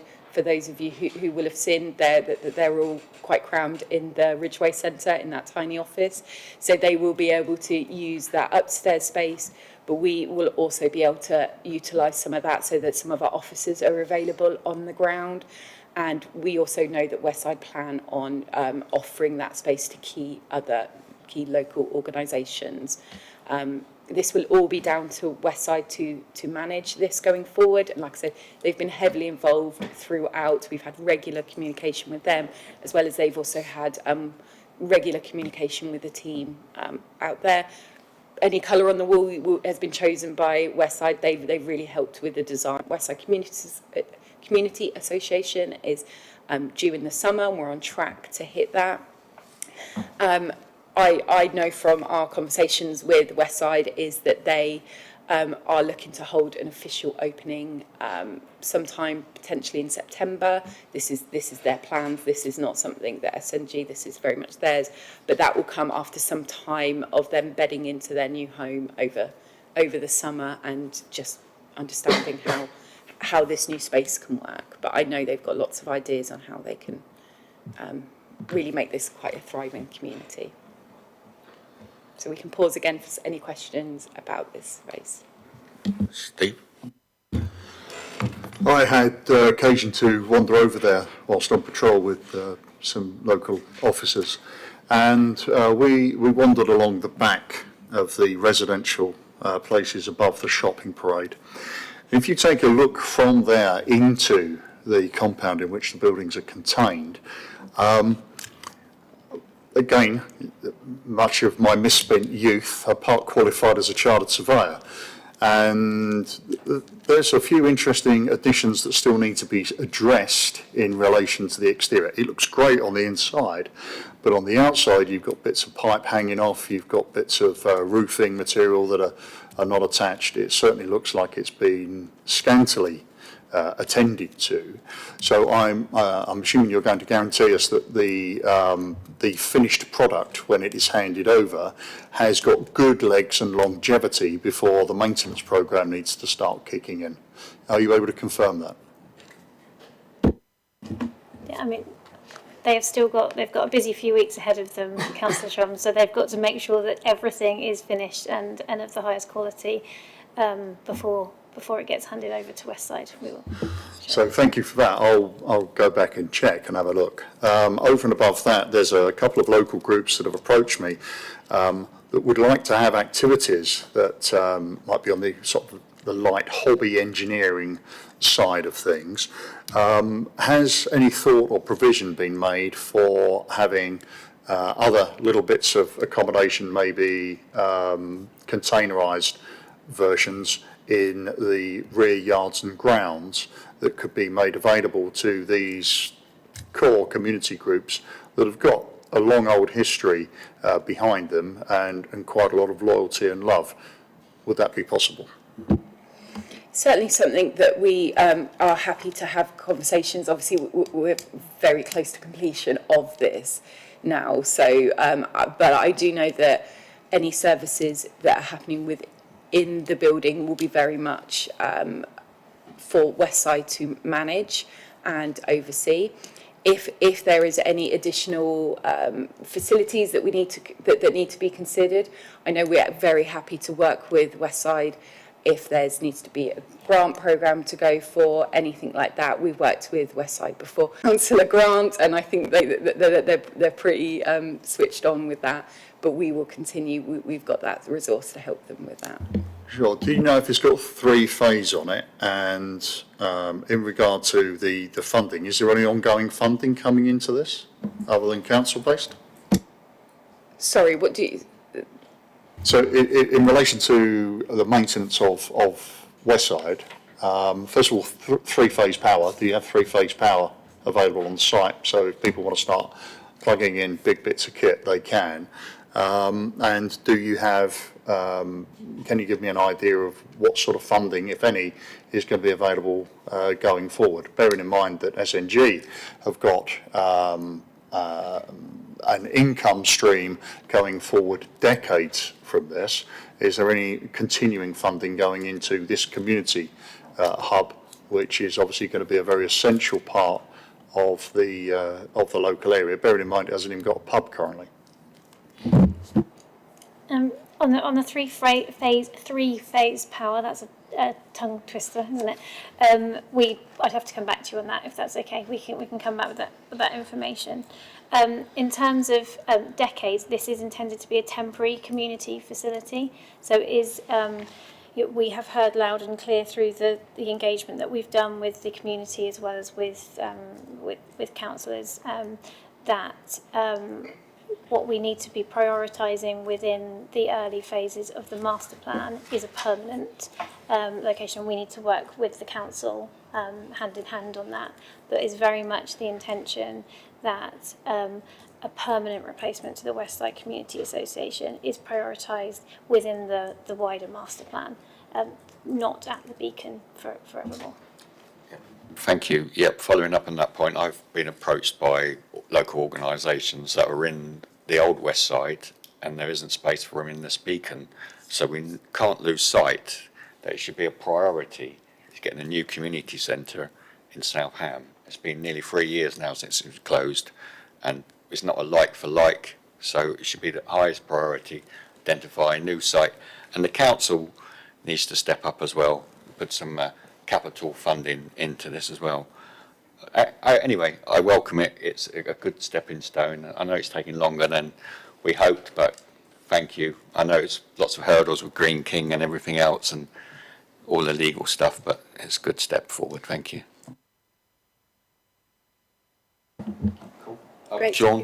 One very quick thing. So to be clear, you're handing over to Nikki and Vicky, the managers at the Ridgeway, the West Side Association, end of July-ish. And then they're going to do like a soft launch, aren't they? Going to bring people in gradually, services and things like that. And then I believe, is it a sort of a grand opening September time, ribbon cutting, mayor attending, things like that? So that's my understanding. If I'm hired, So that's our understanding. Obviously, once they have signed the lease with us, it is down to them how they want to run this. We will be obviously a landlord, sublease with them. Yeah. But that's my understanding, and I'm sure that we're on hand to offer lots of support on how we can do this, but that's our understanding. Okay. Yes. Just as a follow-up on that, because obviously you've got a lease, haven't you? Like a short-term lease for the building. Now, I'm not exactly sure. I thought it was 5 years, but I heard that there might be slippage and it could be extended through to 10. Is that, correct me if I'm wrong? The only reason I say that is because I'm nervous, because obviously we need a new community centre to replace the West Side, and we need one in South Ham, like yesterday, basically. So I'm just concerned that I don't want to see any slippage, and that as a get out for not providing that brand new community centre in an early phase of the master plan. So I just need someone to say no. We're not going to use the Beacon as a delaying process for a brand new community centre. I want the commitment that the SNG is going to work with the council, put some money up, and build a really good community centre that the whole area can be really proud of. And you have our commitment that we will work with the council through the master planning process to find the right location and prioritise a permanent community centre.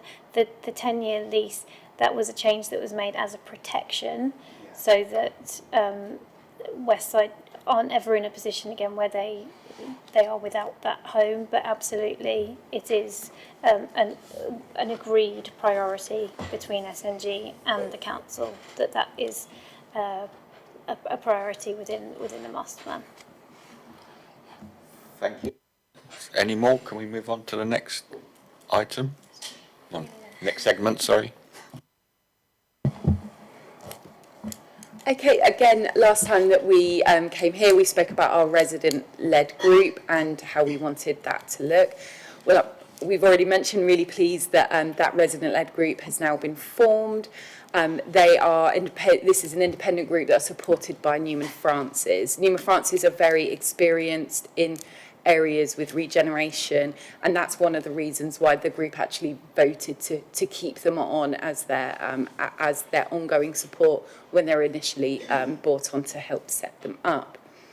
The purpose of the group is to have a group of local residents working with Sovereign Hill Partnership to help shape the future of Buckskin and South Ham. We, at the moment, have a strong group of 16 members. They're, again, a really good mix of homeowners, SNG residents. There's different ages and different life experiences through that group. So we're really pleased that we've managed to get a really diverse group through that. So on the setup of the group, we had 3 introductory sessions that were used for team building and icebreakers. And we found those sessions, one of those sessions we were in attendance, and we were able to meet the team and really start building that working relationship with them, so that we could, so going forward, you know, we've built those bridges with the group. Terms of reference as well was another thing through those introductory sessions. They were really shaped and agreed by the group. So again, they're very much the group's terms of reference. They had their first formal meeting on the 25th of June, so not all that long ago. And this was the first time we could really test how this group would work with SHP.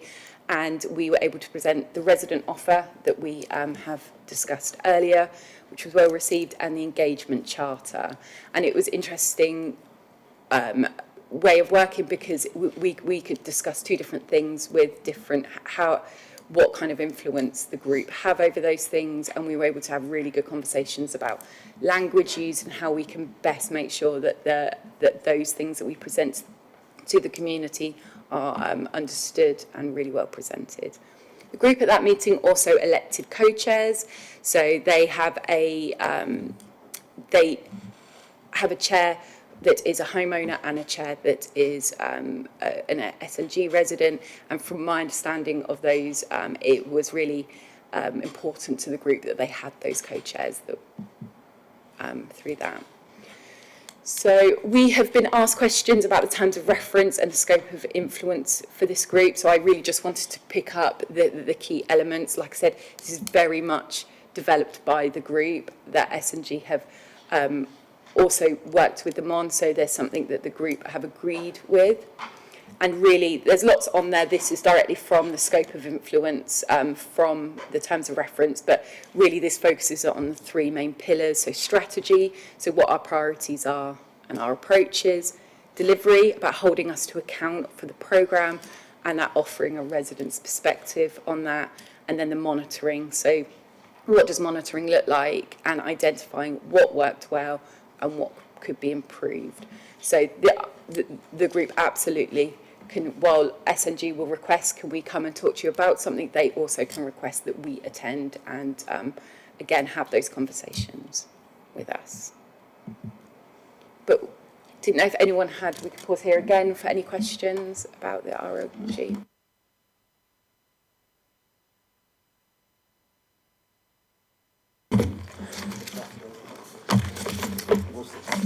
I'm a bit of a lunatic when it comes down to reading stuff. The Statement of Community Involvement, November 2023.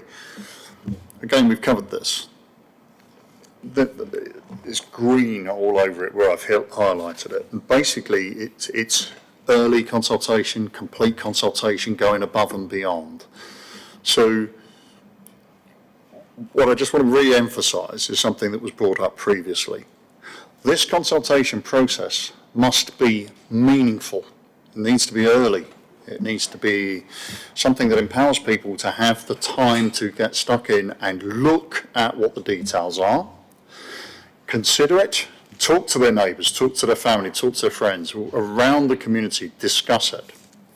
And again, we've had this discussion, Polly, and with other colleagues. In relation to this consultation that happened and started it effectively for this development on Saturday, you sent the paperwork out, Thursday? People may be picking it up Thursday, but certainly picking it up Friday. There were some people that said they didn't even get it, so that's an issue. And the problem with releasing it so late is if they don't have access to it, if it doesn't turn up, they have no option effectively to arrange to get it. Now, those people that attended on Saturday now have the rest of the week up until Thursday to have the conversations and bring that consultation to you. What I would suggest, and what I've argued for previously with you, is that these documents are sent out in good order. And I appreciate the arguments that you put forward about, people start talking about things and they get the wrong idea of the stick and it creates problems. But I disagree. I think the good people of this constituency are big enough and ugly enough to look at these documents, have the consultations with friends and family, and turn up prepared to these meetings and give you more because they've had that opportunity. And so without wading through this document about the consultation process and the engagement group that you've just mentioned, I think we can do much better and draw more out of what is a smart population out there. So certainly, it's certainly not for us about whether people would understand the paperwork. It's more about wanting to send information out so that and be available as soon as possible to have those conversations on a really large scale. So it was, for us, it was more about that being available, talking people through it. Saying that, we can absolutely review how much earlier we send out the information. We made it available on our website and in the e-news went out. We absolutely will make sure that information goes in our newsletters and gets sent to every home, and that any emails can happen. Really happy to review that if it's felt that actually having time to read it and develop thoughts is more important. It's also worth saying that while we have these two events, the offer has always been there to have one-to-one meetings. So if someone does want to sit down in a quieter environment and talk to us, and we can work with them to capture that feedback. So all of those things are certainly available. Thank you. If I just come back briefly on that, I wrote to SNG, pushing a month ago, I think now, with a list of questions, which you come back to me. There was a 2-week, can you get back to me within 2 weeks? And you did. We then had the responses that I had copies of, and that was considerably before the people of this constituency that are affected by this, we were able to actually tell them what we knew. Now, my understanding of that was under a confidential clause based upon pre-application inquiries. I further learned by looking into it that there is no immediate and consistent requirement for that process to be confidential, that a public value judgment has to be made by somebody. So my question is, that test, that public test, public need of access test, was that actually submitted by your side from SNG, or did that come in from the council? And if so, I'd like to know who it was, because I've got some questions for them. Thank you. Sorry, Councillor Chairman, I'm not sure I understand the information that you're referring to. You're on about the pre-planning for the council. The pre-application. We were told, I was told that is a confidential, and I kind of get the reason why that could have that need. It was commercially sensitive information on that kind of stuff. But there is a test that should be applied, looking at the documentation, to what is the public need to have that as weighted above the corporate need to keep that commercially sensitive information to one side. And I want to find out where the decision to make it confidential came from. Was it from SNC, from your side, or was it from SNG rather, or was it from the council side? Where was that request made from? I just would like to understand the rationale behind not getting that information out in good time, so that when the people arrived at that meeting, they'd had a good period of time, not a day, not a couple of days, to actually consider the implications and discuss it more widely before they turned up. So just for clarification, that pre-app was on the 17th of June at the council offices. I did ask at the time, and I was told, because I wanted to let residents know what was happening, but it was commercially sensitive and it was confidential, and I wasn't allowed to tell the residents. Ditto. So who made that call? So I'd have to look into who made that call and come back to you. I think in all of our engagement, what we try really hard to do is make sure, as you're saying, that information that is being shared is available to residents within the same sort of time frame. So very much with the Pinkerton Road engagement we've had a very clear plan of how we've engaged with councillors and the residents, and in terms of what Sarah's talked about in terms of when information's been available online versus the events. We work very hard to try and make sure that residents are given the information that they want when we are able to, as Sarah said, be able to answer their questions and sit down with them and things. If we need to review the process, if there are concerns that we could release things earlier, certainly that, as Sarah said, that's something we could look at. But very much any info, I think you're referring to some pre-application sort of a meeting with the council that is very much the information that has been shared with residents.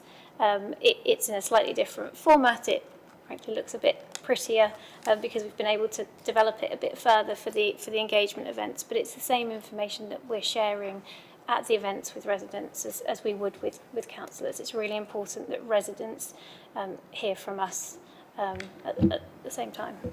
Thank you. Val, sorry. If I may, just one tiny bit just to add into the equation. This is from Statement of Community Involvement, November 2023, section 5.11.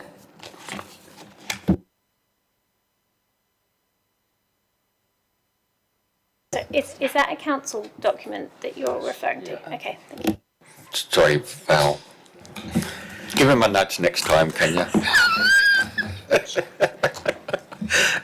The residence-led group is a key part of the engagement strategy, and I have been encouraging a number of residents to join that, which is great.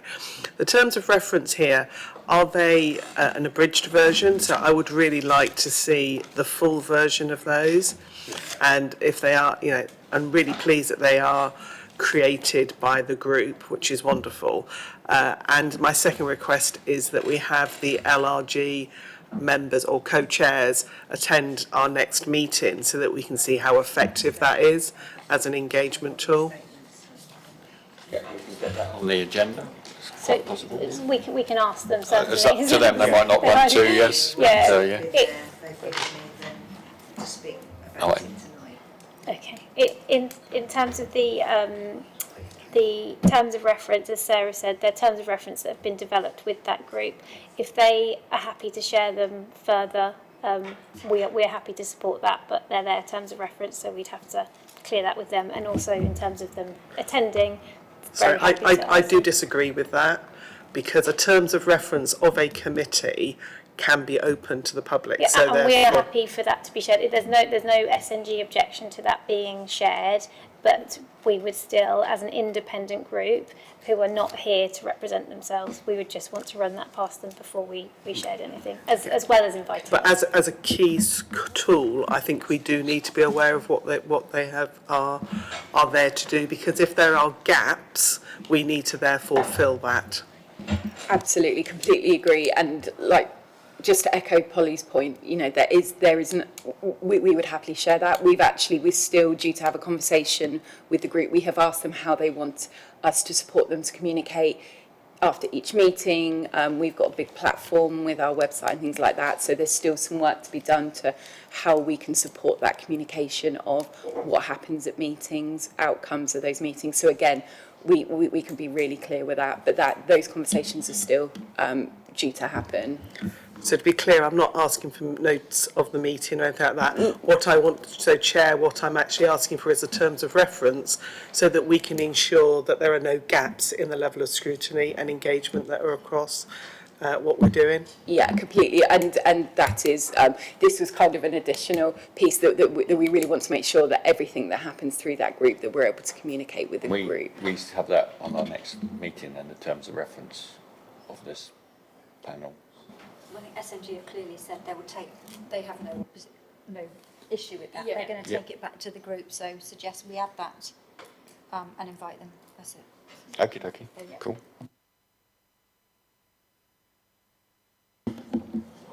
Could I just have a... It's not really protocol, but I'm quite flexible. I mean, I'm going to get told off, you know. But unless you want to give it in your bit. No, it's just that obviously regarding the resident-led group, obviously we have got Bash has got 2 members in there. Originally we had Jill and Anne, and now it's been swapped over to Amanda and Anne. And I asked them for a statement so that I could tell you how they're feeling about up to date, because obviously I know it's new. And basically Jill has said, so in my opinion, the RLG has really achieved nothing so far. We are 3 meetings in, and all that has been talked about is what powers the RLG could potentially have. Role play to introduce each other, meet and greet from SNG members, discussion about whether we want chair and vice chair or co-chairs. How we should elect them and how we have control over who we invite to the meetings and when we have the meetings, except that when we set a date that suited everyone from the RLG in the room, it was rearranged to suit SNG. That was Jill's statement. Amanda's statement was, I've only attended one. My view was it all felt rushed and the team that represented SNG could not answer questions. It's early stages for me so far. I don't know where it's going to go. It's the same format as our meetings with SNG, their agenda, which we have to stick to. So if it's resident-led, it should be our agenda, but on our agenda, it should be relevant to the now not a free-for-all on any topic. And Anne put, being a member of the ROG has been a very interesting process so far. It has been a real learning curve. The members have a very diverse skill set, and I'm looking forward to working together with them to try and ensure residents' concerns are both heard and acted upon whilst the regeneration plans are in progress. So that's just so that you could get a sort of gist of what they had to say.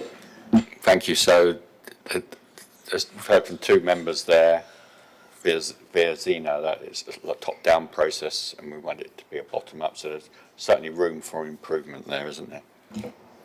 Can I just, as we've said already, very happy to invite the chairs of the ROG if they're happy to attend to come along to this meeting. It is very early days, as Sarah said. They've had 1 official meeting, so the meetings that they have had today have been about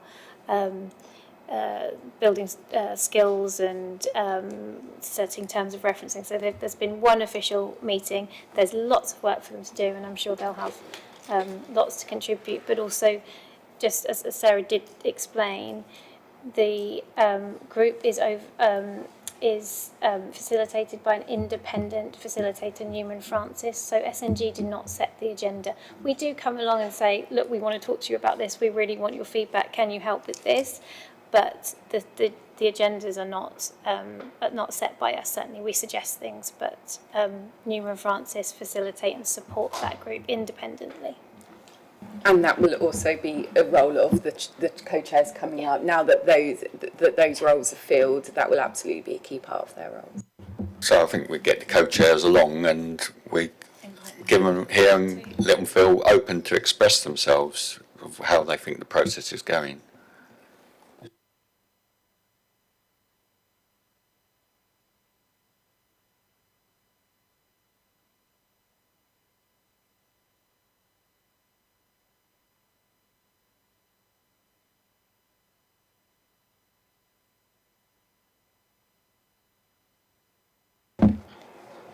The engagement that we are doing for the Pinkerton Road area and the planning application that we would be looking to submit in autumn is separate to the RLG steering group. We're going through, as we've described, there is an engagement plan for Pinkerton Road that relates to a potential planning application there. The resident-led group has been set up to oversee the entirety of the regeneration and of Buckskin and Southam, which will hopefully be, they'll be involved for many, many years. They are not there to solely look at a planning application. We do lots of engagement for specific areas, as we've described. Sure, I get that, but Pinkerton Road is as much a part of the entire programme as everything else. One meeting, and let's take the rest of it to one side, but Pinkerton Road should be deserving of the same detail and attention as the rest of it. And it just strikes me as strange, but once I've seen the terms of their reference, maybe things will be slightly better explained. It just strikes me as strange, and I thought I'd voice that because, there are going to be people looking in that may think similarly. There may be people looking in that disagree with me, but I would like them to engage with their councillors and tell us what they think about their entire experience, and do so in brutal terms. Tell us what they want us to bring to this piece. And if they're listening in now, I implore them to do just that. Thank you. Thank you. Is there anything you want to come back to, Polly, or is that it? Yeah. All right. So, to the next item. Final item. Team changes. Nearly didn't press my button either, sorry. So delivering excellent customer service is not just about delivering regeneration. It's about making sure that we support residents today. So SNG is strengthening its presence in Buckskin and Southam by enhancing our local housing management, property services support to ensure we provide a more responsive and more joined up service across Buckskin and Southam. To do that, we're developing a new locality team across Buckskin and Southam. This team will comprise of a locality manager, experienced SNG manager, who's taking this role, a property operations manager, 3 existing locality officers, existing antisocial behaviour officer, and 3 rehousing support teams, and they'll provide a consistent, joined-up service to all the customers across Buckskin and Southam. This team will be based in the Beacon, so they'll be based locally on the ground in Southam. We'll be looking in the future at whether there's locations in Buckskin, and it will enable us to provide a really better visibility on the ground to the community, a more responsive service and more oversight for the community. So that's just a last point, just to update Chair on our work around the new locality team. Thank you. Any questions? Not a question, this is an offer to SNG. I've been talking for quite some time to Great British Energy, whom you may have heard of. They have £1 billion of government money, which is intended to install renewable electricity generation within and for the benefit of communities. I asked my contact at GBE if a significant urban regeneration project would be of interest to them as a flagship project, and his answer was immediately absolutely yes. Can I please right now have a contact at SNG, because I gave up trying. Yes, you can have my contact details and I'll be happy to give them to you after the meeting. Now? I'll write it down for you. Fine, thank you. Thank you. Is there any more? It may not come to anything, but the offer is there. Yeah, no, thank you very much. We appreciate that. So Val. Try to be quick. So large-scale projects in most organisations will have project assurance and carried out by an independent third party. So I am making a very broad assumption that you will have that within your within SNG. So I just wanted confirmation that that is happening, who the third party is that would be carrying that out, and I think it could be it should be something that we should have sight of as part of the ongoing excuse me committee agenda. So project assurance generally is part of any project, large scale project. So S&G probably got their project insurance team, haven't they? Assurance. Assurance. Yeah. Assurance, sorry, taking. So is that like overseeing Yeah. they're doing it right? Yeah, I mean, I'd be very happy to. Sorry, very happy to talk more about that and provide more information. I think I need to hear a bit more about what it is exactly information you would need, but very happy to provide that. We can get that as a work programme item, can't we? Because, you know, this is an important, we can scope these documents, can't we? And, yeah, see how they're working in the communities. We've already heard the issues we're having, well, we already know the issues that we're having with repairs and maintenance and the speed and the quality. So hopefully these will improve those matters, but we need to monitor that as well.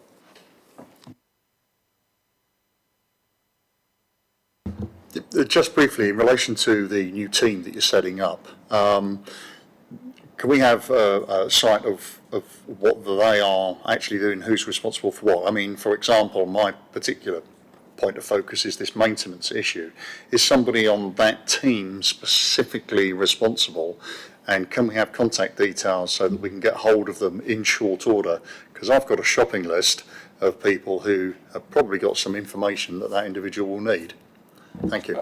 Absolutely, we can arrange that, and hopefully we can do one better and arrange for you to meet with those individuals, have conversations with them so that if there are questions and queries and issues that are raised, you can raise them directly with those team members. So absolutely, Councillor Trump, and any other councillor will be very happy to, as we have done continually, respond to any councillor inquiries. So yeah, please, we'll contact you and arrange to set up a session where you meet with those individuals and then can agree on ongoing dialogue.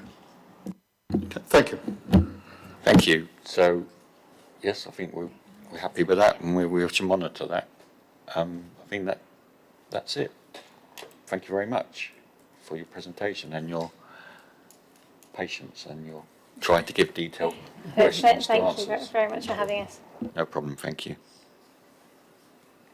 So we can have a recommendation from that item. I think we all agreed we want resident services to look at prioritising South Ham and Buckskin residents. Obviously, initially it's going to be the Pinkleton Road area, but going forward it's going to be Buckskin as well as areas of South Ham.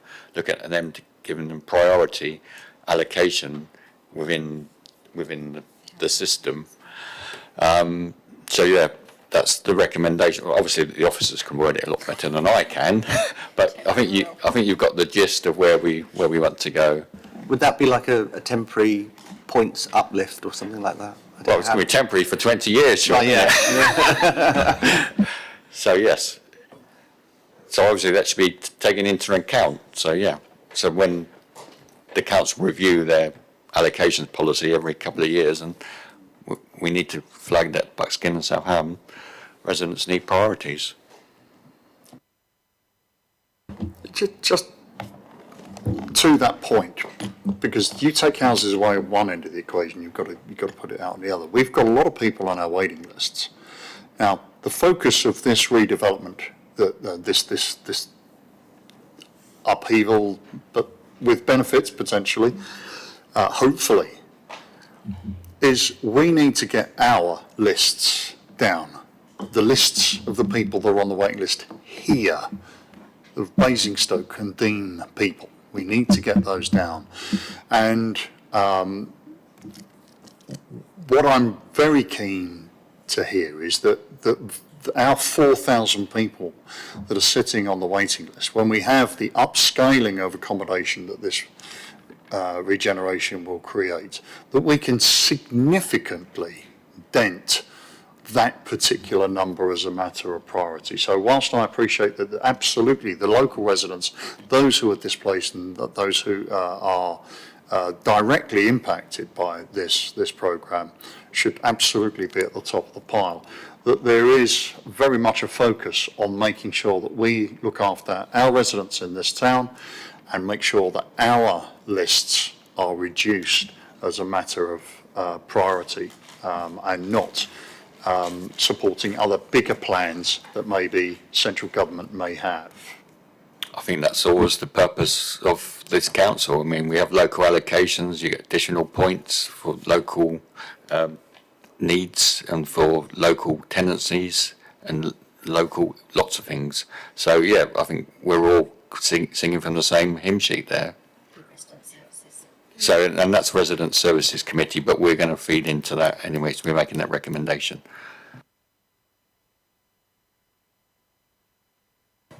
So next item, 7. Ash, Zena, would you like to come? Well, you're not come. Turn your microphone on and tell us what's happening, and if you want to. I hadn't prepared for this.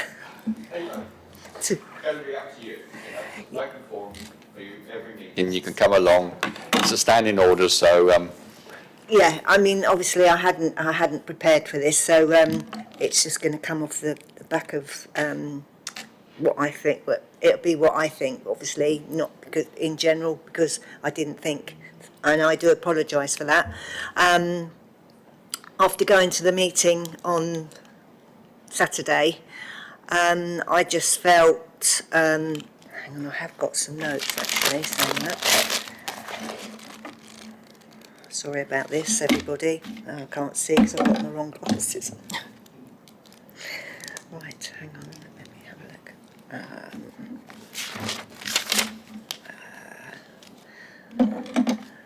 look. So the Better Homes and Safer Streets part in the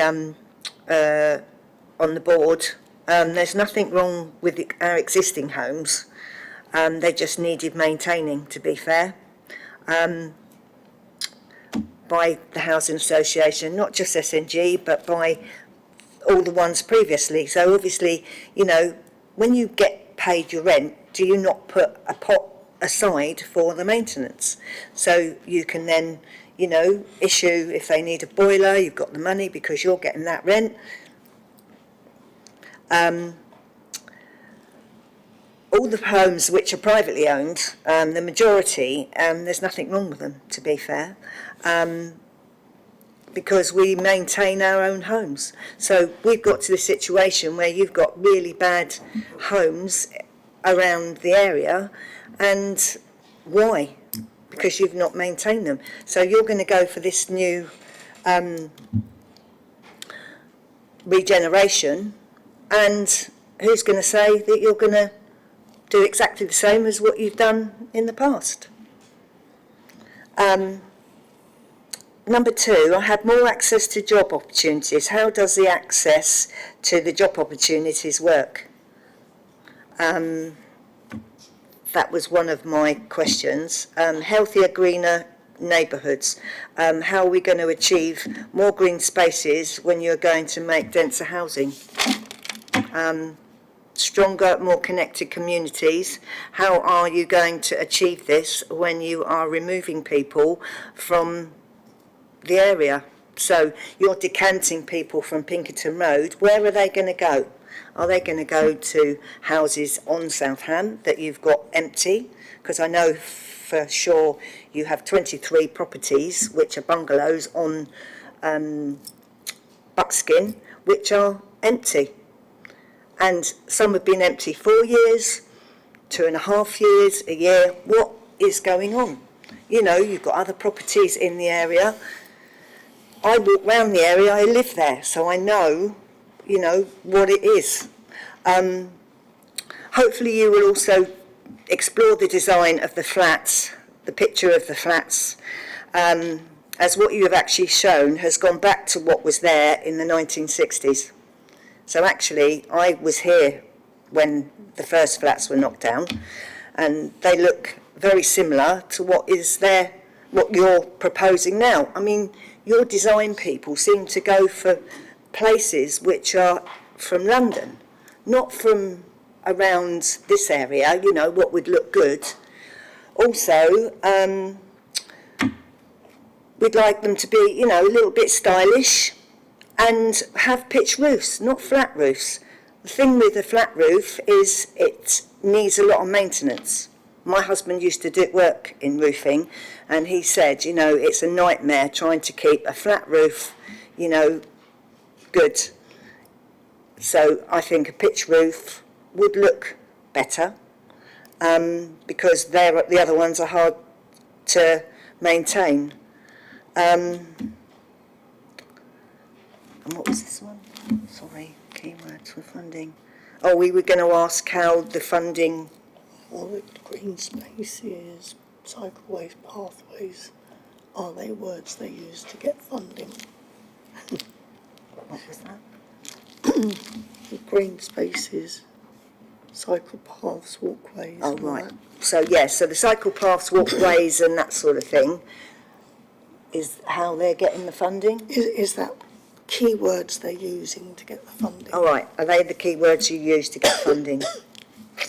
And that's my response, really. Sorry if I've ranted, but... That's fine. You're expressing your opinion, so that's fine. I don't know whether, if you wanted to come back, it's up to you, S&G, because I think those questions are sort of aimed at S&G. I mean, they're saying, well, we're having this regeneration because you haven't maintained your properties to a certain standard over the years. So, yeah. So it would be, I just wanted to cover some of the first bits you mentioned about the better streets and the jobs, and what you've brought up is the shared ambition. So we've been working with residents for a number of years on those, and our previous co-design associates worked with us to develop those, and that's very much what we were talking about last summer with people. And the idea is that this is overall our ambitions for this regeneration, so that they will look different. There will be a number of ways of working towards those. So you mentioned jobs. There's a number of ways that we can look at jobs, and it really just helps, certainly some of those for my work, helps direct us that we need to be looking at those opportunities and how we can put them through. So I really just want to flag that they are things that we have consulted with. We've had some engagement with them. We've had groups working directly with us that also include our Young Design Academy as well. So there's been lots of people that have helped us develop those ambitions. So that isn't necessarily an S&G thing, but equally, if ideas change and actually we want to review what ambitions we have for this work, we would really happily do that and pick this back up in terms of how these ambitions need to evolve as things move on, so that we don't anticipate them being the same ones forever. We absolutely anticipate them evolving. So thank you. And if I can just add to what Sarah said in terms of the maintenance of the homes, and certainly Matt talked about, when he talked about why have we looked at the Pinkerton Road area first, and in terms of the housing quality and condition, in that area we feel, the type of homes that are there, that change is needed and that the area would benefit from that change. But it's certainly not going to be a one-size-fits-all, as I said earlier. It's not a one-size-fits-all approach to the whole area, and we need to work together with the community, with councillors, with the council, with all the community, to come up with that vision for the wider area. And then just to your points around sort of the specific feedback in terms of the style and things like that, we want it to be stylish too, and that is why we are asking people to feedback. And we've shown some precedent images and other schemes, not because there's a plan that it looks exactly like that, but to test ideas and get feedback. So very happy to hear your feedback, and that goes more broadly to anyone listening, or anyone that sort of comes along to our events. Tell us what you think. If you don't like it, tell us. If you do like it, tell us, and we need to know. So thank you for your feedback. Thank you. Have we got any members' comments? I think I echo Zina's point about, I think what it is that private residents feel that they're being unfairly penalised because they feel they've kept their homes up, and they feel that SNG, well, not SNG because obviously it was previous housing associations before, but that the maintenance wasn't done to the properties. So what's happened is that there's this real disparity between the housing association properties and the privately owned, and that the privately owned house owners are now being penalised because the whole area is being regenerated.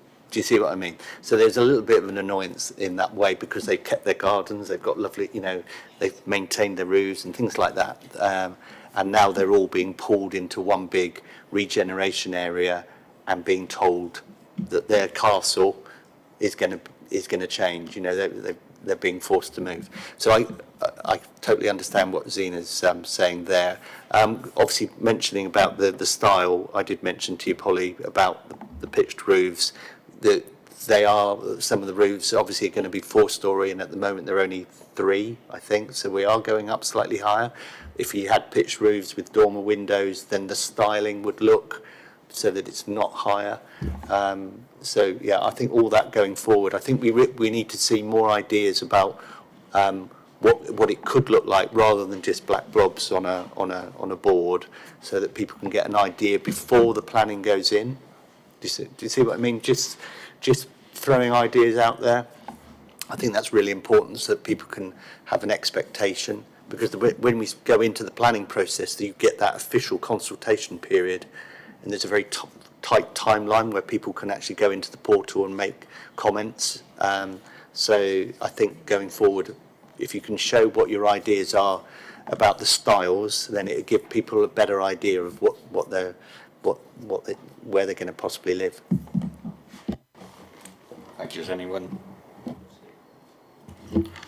So I'd absolutely echo what Sean has said here in relation to the ability of people to look at the range of styles and options that could be available. And that should not be done at the last knockings just before it goes into planning, because that's too late in the day. We should be looking at getting this stuff out in very good time.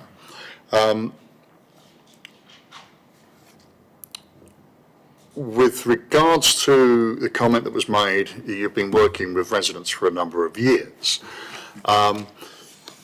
There's a claim. That's great. Thank you. Could we see the evidence that backs that up? Let's see what level of working with residents for a number of years exists, and how that actually looks. That would be useful. The greenways that have been discussed, I covered earlier, in the sense that you're looking at us adopting them as a council, and it ties in with the facilitation of employment and all the rest of it. Already we put in, I chucked in a suggestion on Saturday with regards to apprentices. I've already checked this out. The council have an apprentices programme that could be utilised. We already have a technical college in the town that could be utilised for their training under an apprenticeship scheme. And I think SNG would have an obligation morally, if no other way, but certainly morally, to have this area able to put candidates forward for those apprenticeship roles going forward. And that would not only support the individuals going into that would assist the council, it would assist SNG, it would assess the local college, and over above that, when those individuals decide to move on maybe to other councils and provide their skills and services learned here, that would make Basingstoke and this particular constituency a source of good quality educated individuals with experience to move on. And we also, like I said previously, we need to look at utilising and having a commitment to utilise those skilled tradesmen and women that are within this constituency to be brought forward to support the project as it goes forward. In relation to the empty properties that Zena has highlighted, some of these things appear to have been kept empty for quite some considerable time, and it's my understanding that you have to pay extra council tax on properties that are left empty, certainly for in excess of a year, and I believe it even jumps up after 5 years as well. Are you paying extra council tax on these empty properties? And if so, why? And if not, why not? Thank you.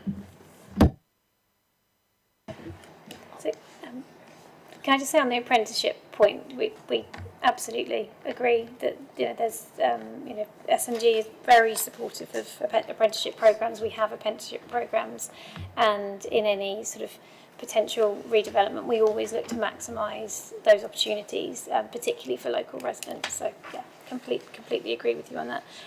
In terms of empty homes and council tax, if we have any, homes could be empty for a number of reasons.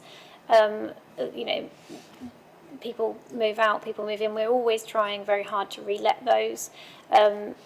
Some, may take longer to repair. There may be various reasons why they're held empty for longer.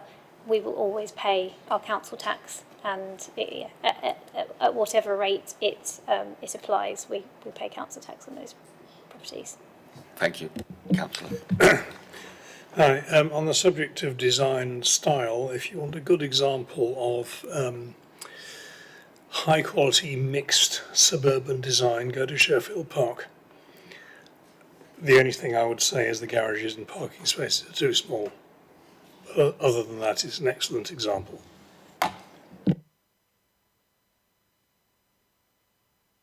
Any more additional comments? Fine, thank you. So next item is item 8, review of works programme. So I think we have identified a number tonight, haven't we? So we got the co-chairs invited to the next meeting if they want to come. I'm not sure we've got S&G is going to give us an update on where we are in, it's November, so we will have outlines of the master plan by then, I would hope. So that is well into winter, that's not autumn, is it? So, yes. Pickelton Road planning application should have been submitted by then, as well as the Camrose application, and ongoing engagement. The beacon should be open. So there's a lot for you to report back at that particular meeting.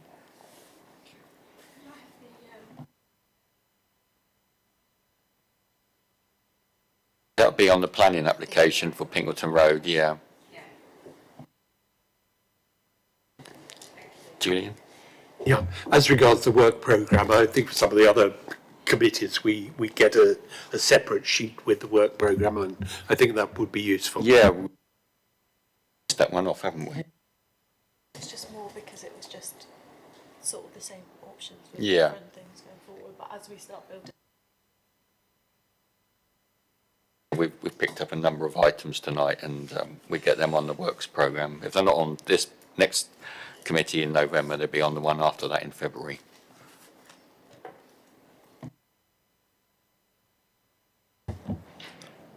My couple of notes on the work programme pieces, I've got the process of management of the moving of people, and this point where we wanted to understand how many people had gone through the put their request into the council and how many had it refused or accepted. And apologies, 2 seconds. We wanted to ensure that we've got the commitment to the new community centre in South Ham in the master plan. Got the terms of reference and that. Yes, that's fine. I've got that. Thank you.